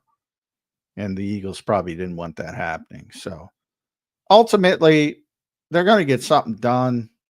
My presumption is that he'll come in a little bit lower than Andy. It's just a guess. But yeah, it's taken longer than it should. And that's the reason why, I think. Highest paid coach in the game. Yeah. And by the way, Nick, if you're listening, be careful what you wish for, because the pressure goes up on you when you become the highest paid coach in the history of football. And the expectations of this team are already massive to begin with. And as you don't have to go back too far to see what happens when expectations are not met. And expectations only go up when you're the highest paid coach, and then it becomes Jeffrey Lurie and Howie Roseman getting their head. Hey, can we have these results with a guy making $7-8 million versus a guy making $21 million? Yeah, I hate that line of thinking. I understand it, but I hate it. I don't like the idea, and I say this all the time about the I'm quarterback. just throwing it out there because no, I agree with you. I think it's definitely a line of thinking. I just hate because we have a great team or because we have a great roster, because everything else is the same, that guy's just interchangeable. I don't think it works like that at all. I think, people, the same thing. I say the same thing about the quarterback. People are like, oh, they got a great roster. I'm like, all right. And if you put another quarterback in here, I'm not sure your results would be exactly the same. You might have another one that can succeed, but I don't love the idea of cheapening out on your coach because you feel like everything else is good for him. I don't know. I don't love that. I agree. I thought one of the problems with Howie and Jeffrey the first time was that they kind of thought they were more responsible than Doug. Well, they clearly still think that. And I think maybe some of that is at the forefront again, to be honest. I don't agree with it. I don't agree with it. I think Nick Sirianni has proven what I've been trying to say for years. It's a much bigger job than people think it is. And again, people get bogged down in play calling. I'm like, I don't give a shit about play calling. As long as I got somebody to call the plays, there are so many more important parts about running a football team. Like, again, we'll go back to the Caleb Williams, Seth Wickersham stuff. Like, where's Matt Eberflus? And he's not an offensive guy, but where's he in this? Where is he in this? Why is he creating this environment? Why is he setting up this environment? Right. And Nick is a manager of people. Anybody can relate to that. Whatever their job might be or has been, somebody's got to manage people. And he does it very well. I'm with you. I don't like the idea of, hey, he doesn't do that much, so get rid of him. I mean, come on, man. I don't like that at all. Well, but hey, maybe it's I hope that isn't what people took from what I said. I just said it's, something. No, that was my take. That if they're thinking that, then that would be what they're thinking. I think they're, it's one of those things where they're like, oh, we really got to pay a head coach $21 million.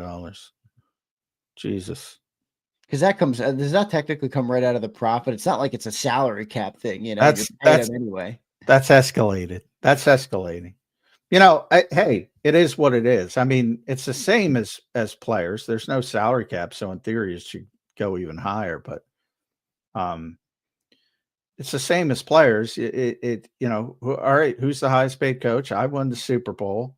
I have the 5th highest winning percentage in freaking history. I made the playoffs 4 times. I got 2 NFC championships. I mean, what do you expect him to ask for? Like what? I mean, yeah. The guy's got a hell of a lot of leverage. Nick Sirianni. But, I do think there's part of Howie and Jeffrey that think that they're more responsible. Well, don't you think it kind of goes both ways too, where they could probably, I mean, I know Nick has leverage because of the success, but they might have leverage too, where they're like, all right, Nick, let's go see you in another organization where you don't have the best roster in football and all, like they can be like, all right, you want to go and coach the Bears? You want to go and coach the Cowboys? You want to go and coach one of these other teams? Be my guest. Go for it. Well, yeah, hey, they could do that, but I don't know how it would. I don't know how you change course and say, all right, first of all, there's no way the Eagles are going into this season with a lame duck head coach. I just refuse to believe that. That's just not the way they do business. They're too smart for that. He is under contract for this season, so technically they could. And then he could leave and go elsewhere next year.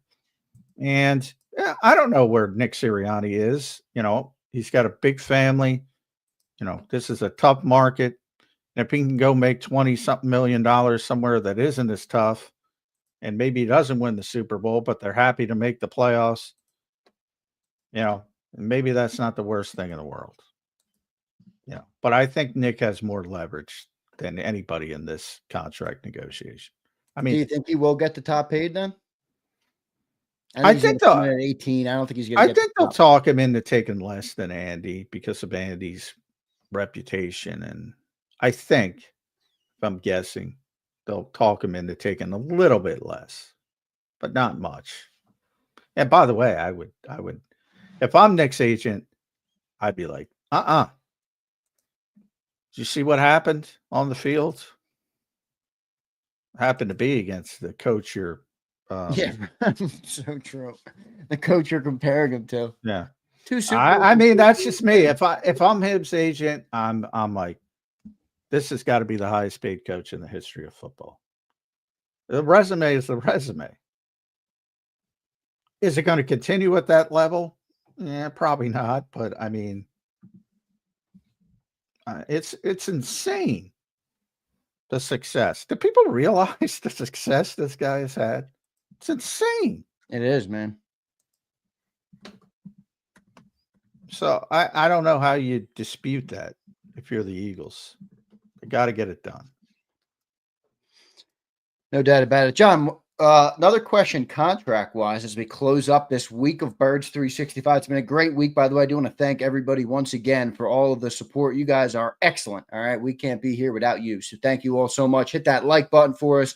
I Shine. What's up, I Shine? Abe, Jammers, Eduardo, Brian Fleming, flexing and stepping. Appreciate everybody in the chat for all the love they've been given all week and all year long, so thank you all so much. John, when is Jalen Hurts' new contract going to come? Because you look at Josh Allen, he had a bunch of years left on that deal, re-upped. Jalen Hurts, could I say the same thing when it comes to leverage and success? When do you think he'll get the upgrade? Yeah, I think that has more to do with what they want to get accomplished with other players. From the standpoint of reworking the cap, do they want to sign a big time player next year? Do they have are they going to have to, maybe it's just in-house. Do you have to sign Jalen Carter and Nolan Smith to exorbitant contracts? And then you want to sort of restructure things and limit the cap hit on the quarterback a little bit. But right now, 2028, I'm trying to look it up real quick, is when he's under contract too. You don't have to do anything. So to me, it's about more of like when they need cap space, then they'll rework and probably, give Jalen up front money, more years on the back end, that type of thing. So I think it's got more to do with other players than him. That makes sense. Because he's locked in. Yeah, he's locked in. And listen, he's the one who said money is nice, championships are better. So I don't know. Maybe he'll go the Brady route, John. Well, he's married now, so money's going to become more important. Yeah, that's true. That's true. I'd like to think, I hate counting pockets. I really do. I'd like to think that Jalen is good in that front. Maybe not. I don't know. You never know. No, he's good. But one thing I've learned is your spouse wants you to make as much money as possible. Yeah, that's one absolutely. thing I've learned. There's no doubt about that. No doubt about that. Johnny Mac, good stuff, man. Great week of shows. This week, the schedule came out. I don't think it's too bad. Birds are getting closer, man. 111 days from this season, J-Mac. That's it. 111. We'll see how many times I get frustrated over those 111 days. I'm going to guess over under 111. Don't let me put you into retirement, John. Don't let me piss you off so much with my second grade stupidity that I did not say that. I said all people who boil the game. I was the messenger, so I got to take that. I can't let you put it on the chat. I got to take that sword, John. That goes far beyond our chat. That goes far beyond you. That's most people. Boil it down to quarterback versus quarterback. That's most people. That is an argument I am never going to win, and I realize it. But that doesn't mean people shouldn't understand that there are other people that contribute to the game. Yeah, no doubt about it. Johnny Mac, your final thoughts on not only this Football Friday, but this week's edition of Birds 365. Well, the schedule's out, so I'm glad that's over with, and at least we have the dates and the names and when the Eagles are going to be playing various people. So it's good to get all these little hurdles, and now we'll get back to the on-field stuff. I feel we talked very little on-field stuff this week because of the schedule. Yeah, we did. It's true. And start talking about some of the issues the Eagles have, specifically defensively, because they look pretty good offensively again. And we'll see if they can reach their height or reach their potential offensively. I think that's the bigger question mark on the offensive side, but they're going to be good. Defensively, Mike Gill's brought it up a lot, man. There's a lot of moving pieces on defense. A lot of moving pieces on defense. And Vic, we trust, I guess. Good stuff, Johnny Mac. Appreciate you, brother. Appreciate the week of content this week. Another good one, and we'll pick it right back up on Monday morning here on Birds 365. Thank you, Johnny Mac. All right, and Caden's going to be on Tuesday, so he's rescheduled. I have to remind Caden. I will. I'll write it in the notebook, and we'll get Caden Steele up on Tuesday. Johnny Mac, well done, brother. Appreciate you. All right, thanks all. All right, there's Johnny Mac, John McMullen. Make sure you guys follow him on X at JF McMullen. Great show today. Great week of shows this week. Big schedule release. Birds getting closer, man. 111 days doesn't feel that far away. So the season, I know the off season does suck sometimes, but it does come quick. It does come very quick. Appreciate all you guys for being here, and we got a lot of stuff going on in this chat. I don't know what's going on in this chat today. All right, if you're listening to the show, do yourself a favor. Don't bother reading the chat. If you're in the chat, what is going on? What is going on in the chat? All right. I mean, I shine. What's going on, my friend? I mean, what is this? All right. I guess this is off season. This is where the off season can take us. Abe says, great show today, Xander. Abe, thank you, brother. I love you, Abe. I appreciate you, bro. Thank you for all your support. I shine. Love you too, my man. Thank you. Thanks all you guys. Great week. Tough schedule, but I feel good about it. I was looking at that thing last night and I'm like, I know it's tough, but at the end of the day, I still feel like we're the best team. I'm not going to predict every good team that we play is a loss. That doesn't make sense. That would mean that we're not as good as them. So I feel like this team is in a good spot. If they can handle business, and kind of lock in, I feel like they're going to be ready to compete and ready to beat most of the teams they play. But I think they're in a good spot. I'll take some comments from the great people of JAKIB Nation. Let's try and keep it on the rails. And yo, Pumper. Yo, Brian Pumper, don't get me in trouble today. All right, Pumper? Is Pumper here? I know he's here. I know he's listening. He's probably up on the oil rig in Kuwait or wherever the heck he is. Oh, come on. So I heard Brandon Lewis says he's trying to get at Bird Gang Girl. Brandon Lewis, this is what I've heard about Brandon Lewis, Bird Gang Girl. I've heard he's a model citizen. I've heard he's an upstanding young man. All right. I've heard that he is the boss of the house.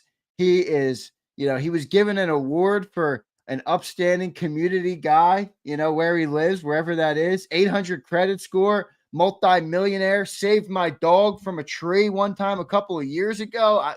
This guy is a boss. Okay.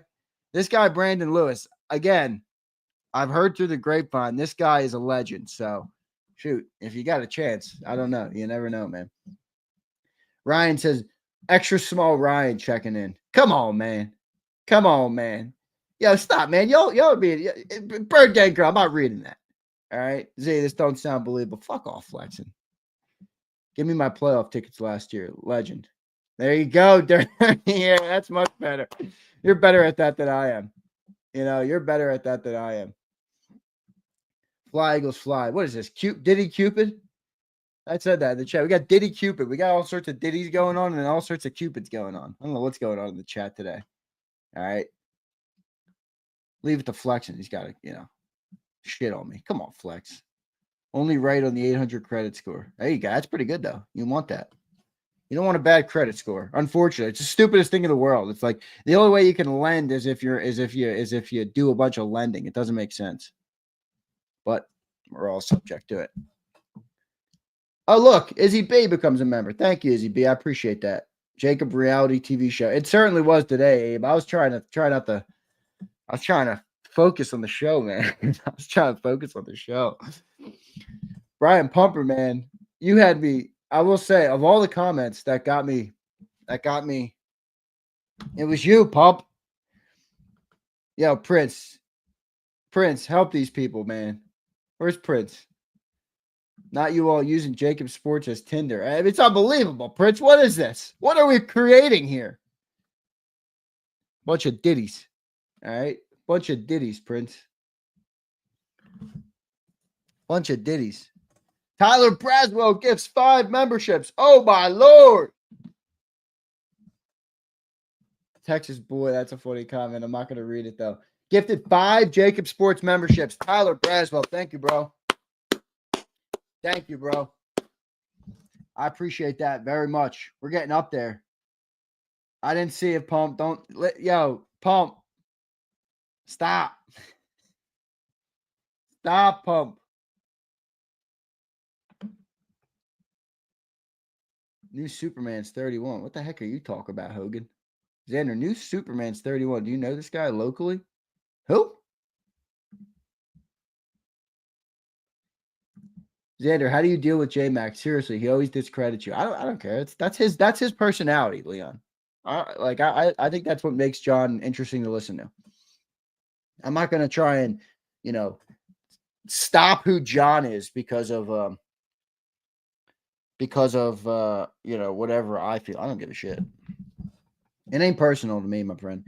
Chris says, Z, what's your thoughts on Sills' promotion? Well, it's not like a promotion. He got another gig, man. I'm super proud of him. Sills has been, I think Sills is, one, he's very misunderstood by people who don't know him. He's one of the best, most loyal dudes I've ever worked with or ever met. Of all the people I've ever worked with in my life, Silio is one of the all-time favorite people I've ever worked with. He's just a total great dude. And 2, he's the most talented sports talker I've ever heard. Now, you might not like his content. That's a different conversation than being a talented sports talker. Silio is a very, very, very talented sports talker. So I'm super proud of him. I'm super happy for him, man. He's been, he kind of got totally outcast from that side of the world. And I'm happy that he's been here for 4 years now, 4 full years, going on 5 years with JAKIB, I'm proud of that. And yeah, so we got another radio gig. So he's doing Monday through Friday radio in Tampa. So that's what's happened. For those asking what happened, yeah, Sil's got another show. So I'm super proud of him, man. I'm super pumped for him. I hope every good thing that could happen to Sills does happen to Sills. He's a great dude. He's really a great dude. I love him very much. Me and Sills are not just business associates. We're not. We're friends. I mean, we talk. He's a good dude, man. No, he's not going anywhere. He's not going anywhere. He's staying on JAKIB 100%. 100% staying on JAKIB. I think unless he comes to me and says, "Yo, I'm done." I ain't getting rid of him. He knows that. So yeah, he's staying. He's good. He's not getting replaced, Bird Gang. He's good. He's good. All right, he's good. So no, I'm proud of him though, man. I'm proud of him. He deserves everything good that comes to him. Really a good dude. Really a good dude. And I mean that. Again, you guys might hate his football takes or whatever, but he's a good dude. He's got a good heart. He's a good person. Takes care of his family. His daughter loves him. His wife loves him. His aunt loves him. And he's got a great heart. So I love Sills. I'm a people person first, no doubt. So I was super pumped. Happy you asked me about that. Thank you, man. All right. Thank you for asking me about that. If Sills leaves, you got to give Flex a show. Let's see. We'll have a tryout. All right. You guys can come up here on Zander time and you guys can join me and we'll see who's worthy of a show. Remember, a show's got to make money. All right. All right.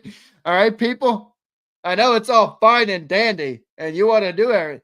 A show's got to make cash. All right. That's what it comes down to. This is a business. Leon says, have you thought about giving 500 a show? I just don't know. Like, would 500 want that, you think, Leon? He's got a huge channel, So I've always thought, as much as I would love to do it and work with him more, Fly Eagles checking in. What's up, Fly Eagles? I appreciate you. I think there's going to be a wedding that you need to officiate in the chat. I'm not officiating any wedding, all right? That would not be me. That would not be me, all right? You know me, I'm Catholic. I'm getting married in the Catholic Church. That's where I get married. I'm not officiating anything. Curtis, what's up, brother? I haven't seen you in a bit. All right, hope you're well. I see what you're saying, though. How was this week? I had to travel for a funeral service. Just got back to my routine. Curtis, blessings to whoever it is that passed in your family. Blessings to your family and whoever the family of the person that passed is. I'll be praying for you. Good to have you back in the fold, Curtis.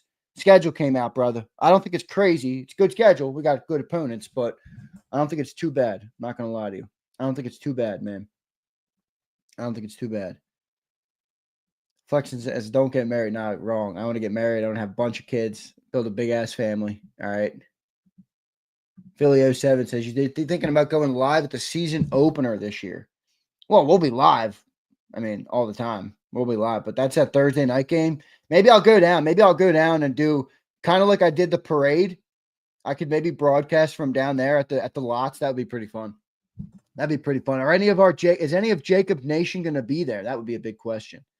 You know, the first things first, though, game day is a day where I make money. All right. So I got to make sure that my money making thing is going. All right. I love the Eagles. I love all of you guys. But first things first, I got to pay the bills, folks. I got to pay the bills. I got to stack cash. Okay. This is what I got to do. This is what I got to do. Okay. You think Keith, there you go. Football question. What's up, Keith?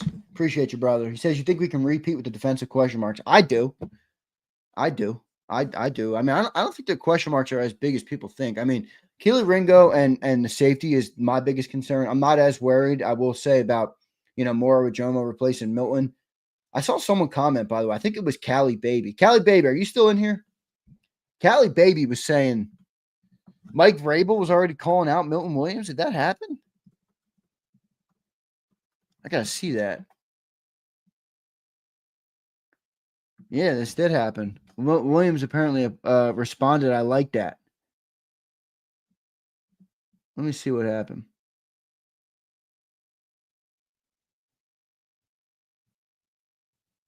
It's on you to set the standard, is what Vrabel told Williams, and Williams said he liked it. That's interesting.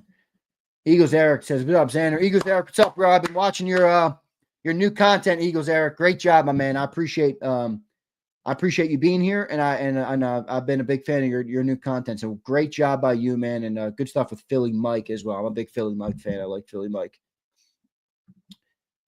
Chris says, Z, you need to look into Joey Shakes. I know Joey Shakes very well. The Guy 500 does a show with, very knowledgeable. I like Joey Shakes. He made some shitty comments once about Cilio that I think probably, put us in the mud about ever working together. But I don't hold grudge. I mean, I don't care about that. I don't hold grudges too much. So I would be happy to work with him. I'd be happy to do some stuff with him for sure. Eduardo's going to the season opener. I'd like to see that banner drop in front of the Cowgirls. Eduardo, you went last year, right, to the Brazil game, if I'm not mistaken. I try and remember as much as I can about the great people in JAKIB Nation. I'm pretty sure you were there, though, last year, Eduardo. But, Keith, back to your question of the defensive players. I think Moro Jomo is going to be a better replacement for Milton Williams than people think. The edge is obviously a question. I have weird optimism about Jalix Hunt. That I just feel like he's going to step up and fill big shoes, bigger than people think. Now, I don't think he's going to be as good as Josh Sweat in year 2. No way. But I do think he's going to be pretty good. And then you're talking about a lot of guys that have to make up, that's the rotational piece. Now, I don't know if any of them are going to be any good, but you got Uche, you got Ojulari, you got all these guys. So, and then where does Jahad Campbell fill in eventually, right? I mean, whether it's off-ball linebacker, whether it's,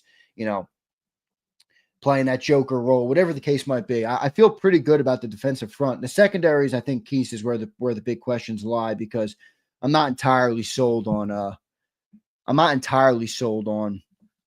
Keely Ringo.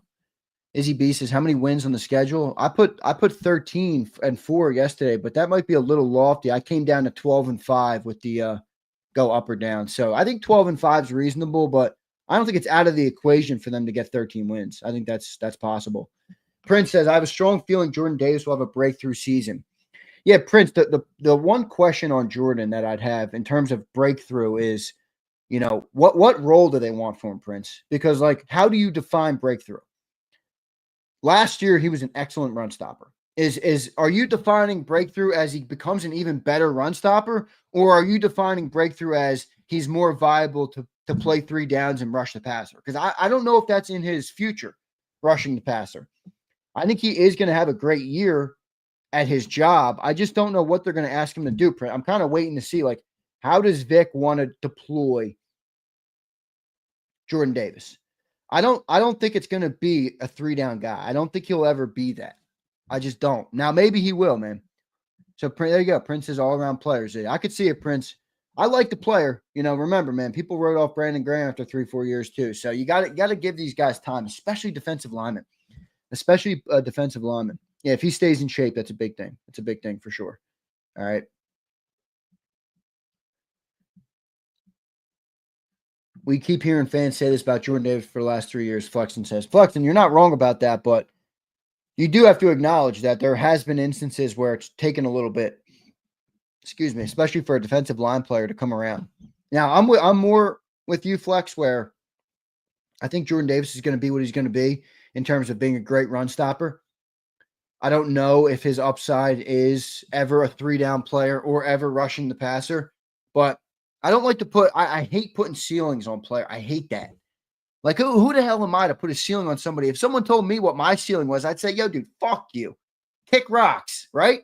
And I would imagine everybody that has any sort of motivation or whatever you want to call it, feels the same way. So I don't like to put a ceiling on a player. I just wonder about what Vic views. I think that's what it comes down to. Took Brandon Graham 4 years. It absolutely did, Prince. He's going to be an Eagles Hall of Famer, so no doubt.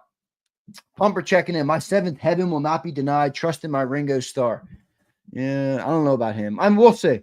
We'll see, man. We'll see. Crowley says, I don't see Jordan Davis ever being a great pass rusher. I don't right now. I don't. But again, I'm not going to put the ceiling on him. Let's see what he can do. Let's see what he can do, man. Ace Bailey season. You like Ace, Brian Pump? I look, Brian Pump, I was watching some of his tape, and I watched him in a couple games. I didn't watch too much college basketball last year. I did watch some of it, though. I love his ability to create shots. Like, he's a guy that doesn't need it. He's not a catch and shoot guy. Like, he can create space. He can get to the hole. He can shoot the jump shot. He can create his own space. So I do like him. How will the game translate to the NBA? That's a bigger question. But I do like him, Pump. I'm kind of with you. I saw you saying a lot of guys who are like, out on him. I'm kind of with you. They're writing him off a little too soon. Playing college ball is a lot different than going and being a viable player on an NFL team. I'm not passing on Tatum again. Pump. If he turns into that, man. East Coast Rico. What's up, brother? I appreciate you, man. Thank you. He says, I've been watching your show and Big Sill show. Love you guys. We have to make J-Mac happier in the morning. East Coast. Thank you, bro. I don't know how to make that happen. East Coast, you could probably blame me for that. All right. My 2nd grade thinking, evidently.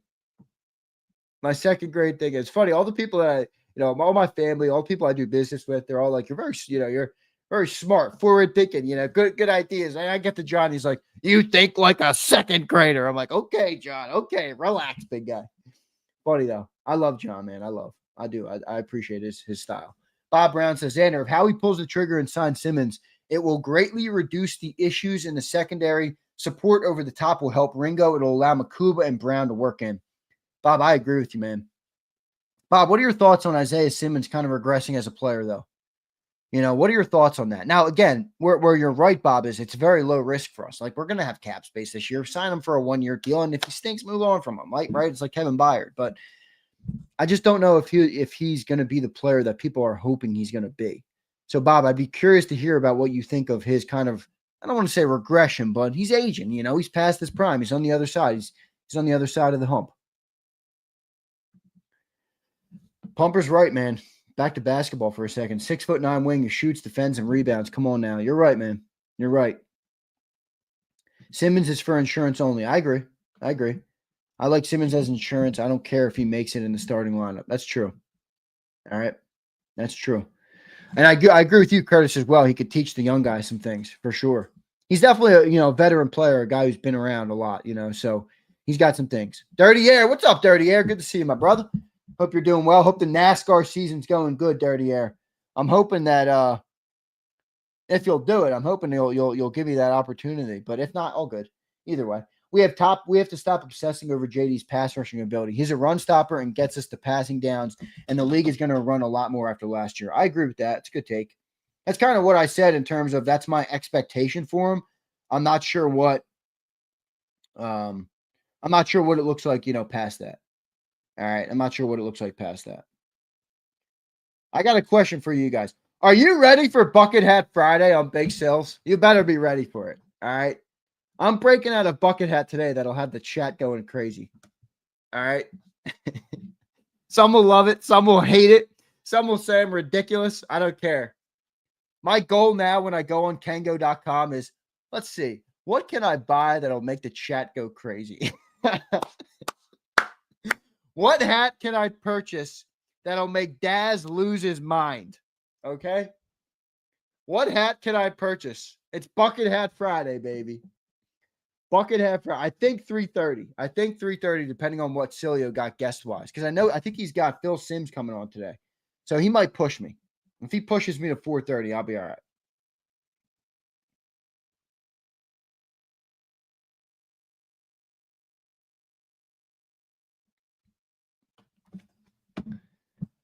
Xander is Pumper, here's my guarantee to you. You will hate this hat more than my other bucket hat. I promise you that. You will hate this bucket hat more than my other bucket hat. All right? I don't know. Maybe you will. I don't want to speak for you, but I know you don't like my other one. I love the other one. You don't want to give us Shannon Sharp vibes right now, Zay. What the hell does that even mean? That bucket hat going to stink. Ryan, you have never liked a day in your life. All right? You've never liked a day in your life. All right. Oh, I saw that, Prince. I don't really care. Prince says, what's your thoughts on Micah and CeeDee Lamb saying they're going to expose Mitchell? I mean, what do you want him to say, Prince? Quinyon Mitchell is going to lock me down. Who the fuck cares? They're Cowboys. That's what they do. They talk for headlines. That's what they do. I got no problem with them saying it. I don't think it's going to be true. Let's see. And in fact, Prince, isn't that a good thing? Like, Quinyon Mitchell is going to hear that and be like, oh, now it's on. Not that it wasn't on before, but shoot, if we needed a little bit of an extra push over the top, there you go, man. You're getting it. So I got no issue with them saying that. But I do feel like, what do Eagles fans expect them to say? Xander going to be looking like, I don't know what that is. Jamiroquai? What is that, everybody? Let me look it up. Jamiro Q-U-A-I. No, it's not like that. That's funny, though. I might have to get one like this, Fleming. Oh, that's fire. Oh, that is cash money. Are you kidding me? Oh, yo, this is like a Fergora. I got to go Fergora. You want me to go Fergora? Can go. I'll do it. Don't tempt me. I already got one. Jaquan says, let's see that hairline, pussy. Yeah. Yeah. See it, bro? I'm balding. You think I care? Way more than I do. I do not. I don't care. I don't care. It's why I rock hats. I do not care that I'm balding. Brian Pump says, Sedarian Lamb is going to get locked up by Q and Coop. I agree. I agree. Bucket Hat Friday. Let's go. Thank you, Fly Eagles. Gotta love a Bucket Hat Friday. Hey, East Coast Rico, I didn't even see this. You dropped $1 in on the chat. Thank you, bro. I got your chat about you liking the shows. So hopefully, if you're new here, I appreciate you, brother. Thank you, man. All right. I appreciate all you guys. Oh, just playing, but Shannon wore bucket hats and he caught some allegations recently. Yeah, I'm not going to sit here and opine on that. I don't care. Not my business, man. Okay, Jaquad moved on from fighting me to fighting everybody in the chat. Jaquad, keep doing it. Keep doing whatever you want to do, brother. All right. Don't tell J-Mac the Eagles are locking people down. He already read enough. You're right, Dirty. I cannot do that. I should have brought that up today. Did you see that they said Quinyon won't lock him down? And he would say, Quinyon's a zone corner. He doesn't lock people down. Okay, John and Cilio. These two are a broken record. I'm like a ping pong ball right now. Fight John in the morning, fight Sills in the afternoon. Fight John in the morning, fight Sills in the afternoon. Oh, that's funny. Yo, Jaquan, cheer up, big guy. Come on. All right. Cheer up, brother. It's May. All right. We're like 4 months away from the game. Relax, Jaquan. You know, I chirped your name early, but I kind of like it now. I'm the kind of guy that likes anything unique. Okay. I'm the kind of guy that likes anything unique. So I've never met a Jaquan. That's unique. So from that perspective, I like it. Eagles Eric, we got to get Eagles Eric on the show. He says, does McMullen understand what man match coverage is? My guess would be yes, Eagles Eric. He is pretty smart football mind, but you guys definitely differ on this for sure. Because I've read some of your takes on, like, some of your tweets about it. You guys definitely have some different opinions. But here, Eagles Eric, this is what I would pose to you. You ready? It's one thing to disagree with somebody. It's another thing to get on the show. All right. And when John tells you you're wrong or disagrees, how do you rebuttal that? How do you go back and win him over? All right. That's the real question. Eagles Eric, that's when I'll know you're a seasoned on-air vet, my friend. And you're getting there already. I'm not there either, by the way. Kimbo says, I missed most of the show, but Johnny Mac was raging. Yes, he was. He was fired up this morning. J-Mac was fired up this morning, man. That was funny. Z, the more I think about it, you looking to look a little big Z to you saying, nah, Drozone, not me, bro. Not me, man. Drozone, I plead the fifth. I plead the fifth. All right. I plead the fifth. J-Mac is all-knowing. Yes, he is. That's part of what makes him good, okay? If you don't believe what you're saying, other people won't. Believe me, we got Johnny Mac truthers too, who listen to everything John says and agree. That's all right. That's cool.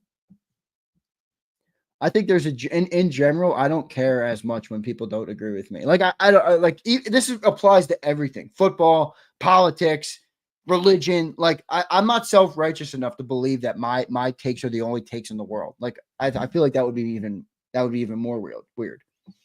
I prefer people to disagree with me and challenge the opinion. Bombay says Leafs catching that L tonight, Big Z. I agree. I think they're done. Bombay, I saw your tweet though, bro. Listen, I played hockey my whole life. You don't get high on a 6-1 win. You do not get high on a 6-1 win. By the way, great hockey game again last night, Bombay, between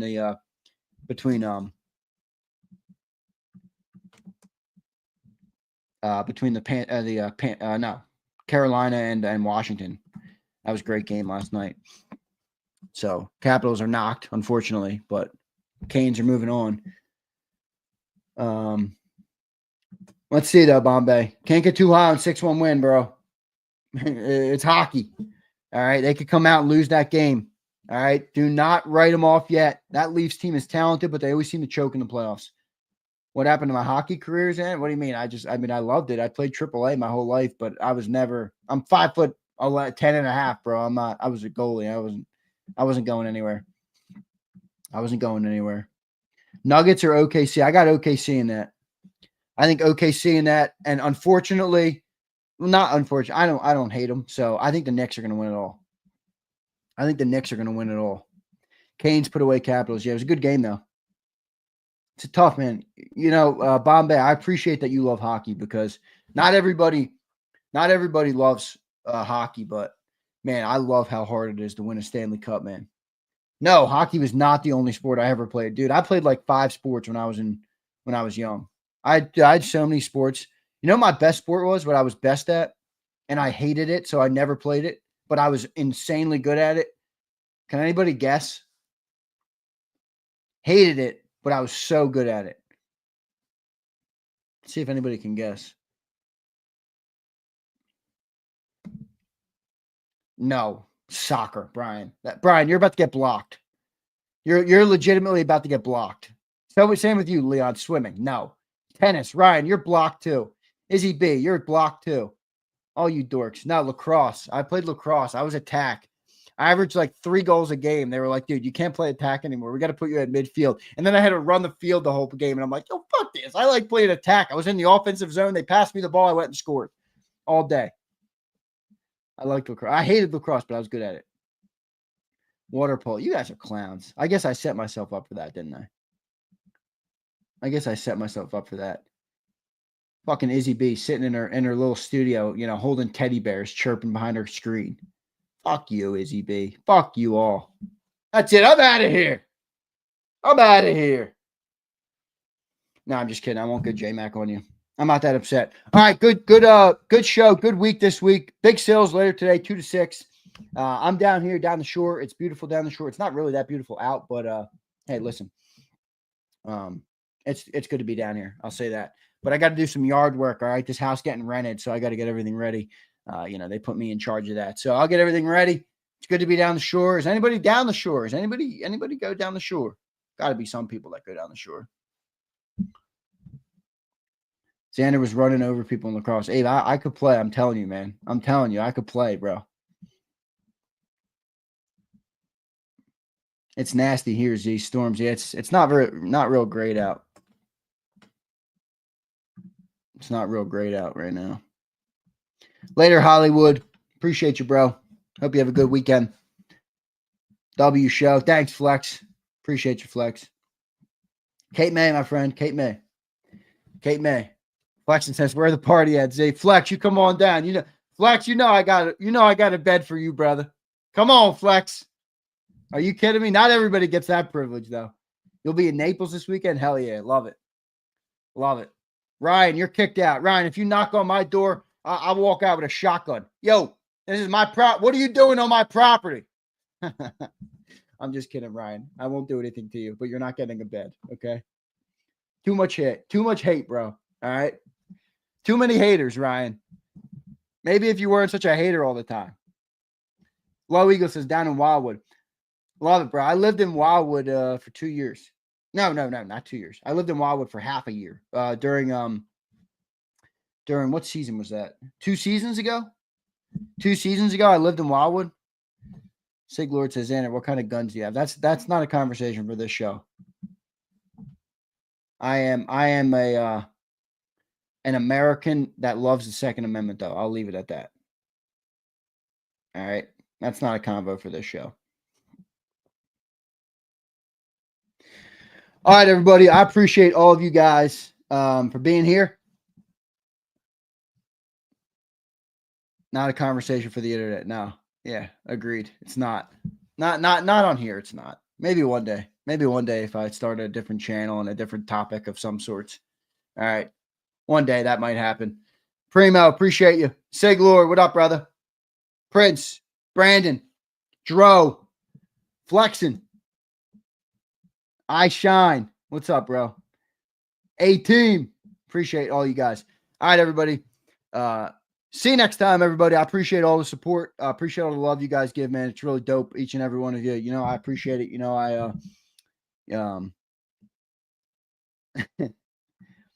I told Z to beat it, and then he's talking about me showing up at his door. LOL, what the hell? I thought you were saying you wanted to come down too with Flex. That's what I thought you were saying. And then you've been a hater, so I politely told you to get the fuck off my doorstep. But that's what happened, Ryan. Ryan, you know exactly what. Ryan, you're playing dumb. Ryan, don't play dumb. All right? You already played dumb enough. You don't need to keep playing dumb. All right, Ryan? Good night. Have a great day, Xander. Good stuff as always. Dro, thank you, bro. All right, everybody. See you next time. You've been listening to Birds 365, the destination for the passionate Eagles football fan who bleeds green. If it's Eagles football, we're talking about it. Debate, inside the locker room, and guests that are some of the greatest football minds from around the region. We hope you enjoyed the show. We know we had a blast. Make sure to like, comment, and subscribe, and we'll be back soon.